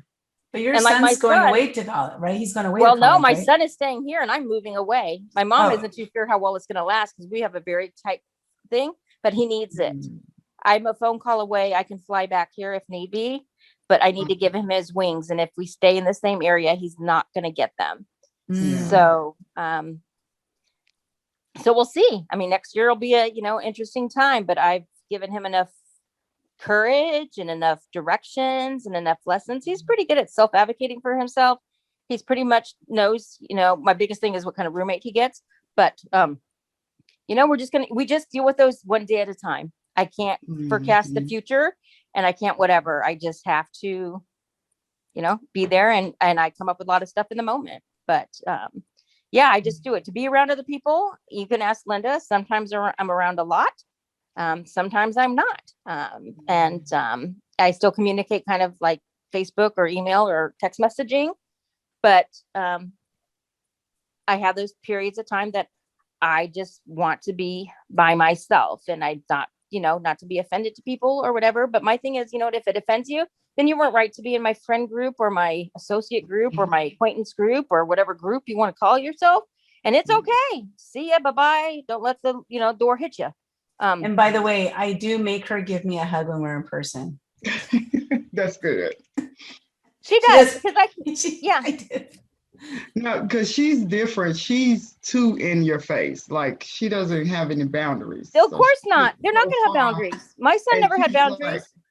He still doesn't. Friends, they run. They like, what's wrong with her? Because she's like, don't have any personal space. Yep. And then she have a lot of issues with friends. So just what you were saying, I'm trying to get her to think like that. Don't chase people. Don't try to make them be your friend. Yep. And it's hard and it's going to take time and time. I mean, my son is 17 years old and he still comes into the bathroom when I'm in there. Okay. Yeah. Okay. I mean, he's finally learning, you know what I mean? But come on, so you're going to have to deal with some stuff and you're going to have to find the right people. I mean, for a long period of time, people who couldn't handle them, I'm like, well, too bad. So sad. You know what I mean? I'm not changing my lifestyle. I'm not punishing my son for being who he is. And to this day, I will not punish my son for being who he is. And if you have a problem with that, and it's even probably worse because I have Asperger's too, I'm extremely blunt. Okay. I try not to be. Probably the last few years, I've been trying to be nice. But if you want to ask me if you look good or if your butt's big or anything else, I'm going to tell you. So do not ask me. If you don't want to know, do not ask me. And it's still that way. And it's hard for me because I try to tell people, oh, it's okay. You know what I mean? And if you really knew what I was thinking in my head when I'm telling you it's okay, it's not okay. Oh my gosh. Oh, I want you to meet her really quick. Samara, I just want you to see her. Okay. She just told me that the other day. Mom, if I could just tell you everything I think sometimes. All right. You guys are going to see me in my worst condition so that you can say hello. She don't want me to comb her hair. So, because she gets upset about her hair. This is my daughter, Samara. Oh, hello there. All right, Samara. Say hello. Samara, stop. Come here. Say hello. What time is it where you are? Do you know what, Samara? Do you like the word okay? Do you like the word okay? Yes, huh? That's right. And you know what? That is one of my favorite words. But When I tell people it's okay, sometimes it's really not okay. Is that what you do sometimes too? You can tell me your mom's not gonna get in trouble with you. Yes, it is, huh? No, she's fine. She's good. I wanted her to meet you. You'll meet me in person. Unfortunately, you can't see me right now because I don't like my hair. Let me go through a cap on and then you can see that I'm a real person. Hold on a second. Just for you. Hold on real quick. She usually comes in, every time I'm on a Zoom, she usually walks in and wave and all of that. And so now she's shy. She's just shy. So hold on one second. So this is Miss Linda. I like your butterflies. Dr. Thandi. And then this is Miss Elizabeth. Okay, here I come. Here I come with my hat. All right, now you can see me. I have my hat on. All right, we're good. Cover up my hair. So anyways, Samora, I am just like you, except 40 something years older. So you and I are going to become friends and your mommy. All right. Okay. Okay. All righty. So that's my promise to you and to your mom. All right. But keep using that word okay. If you like that word okay, it's okay to use. Even if you don't mean it in a nice way, it's the nicest way to say stuff to people. All right. Okay.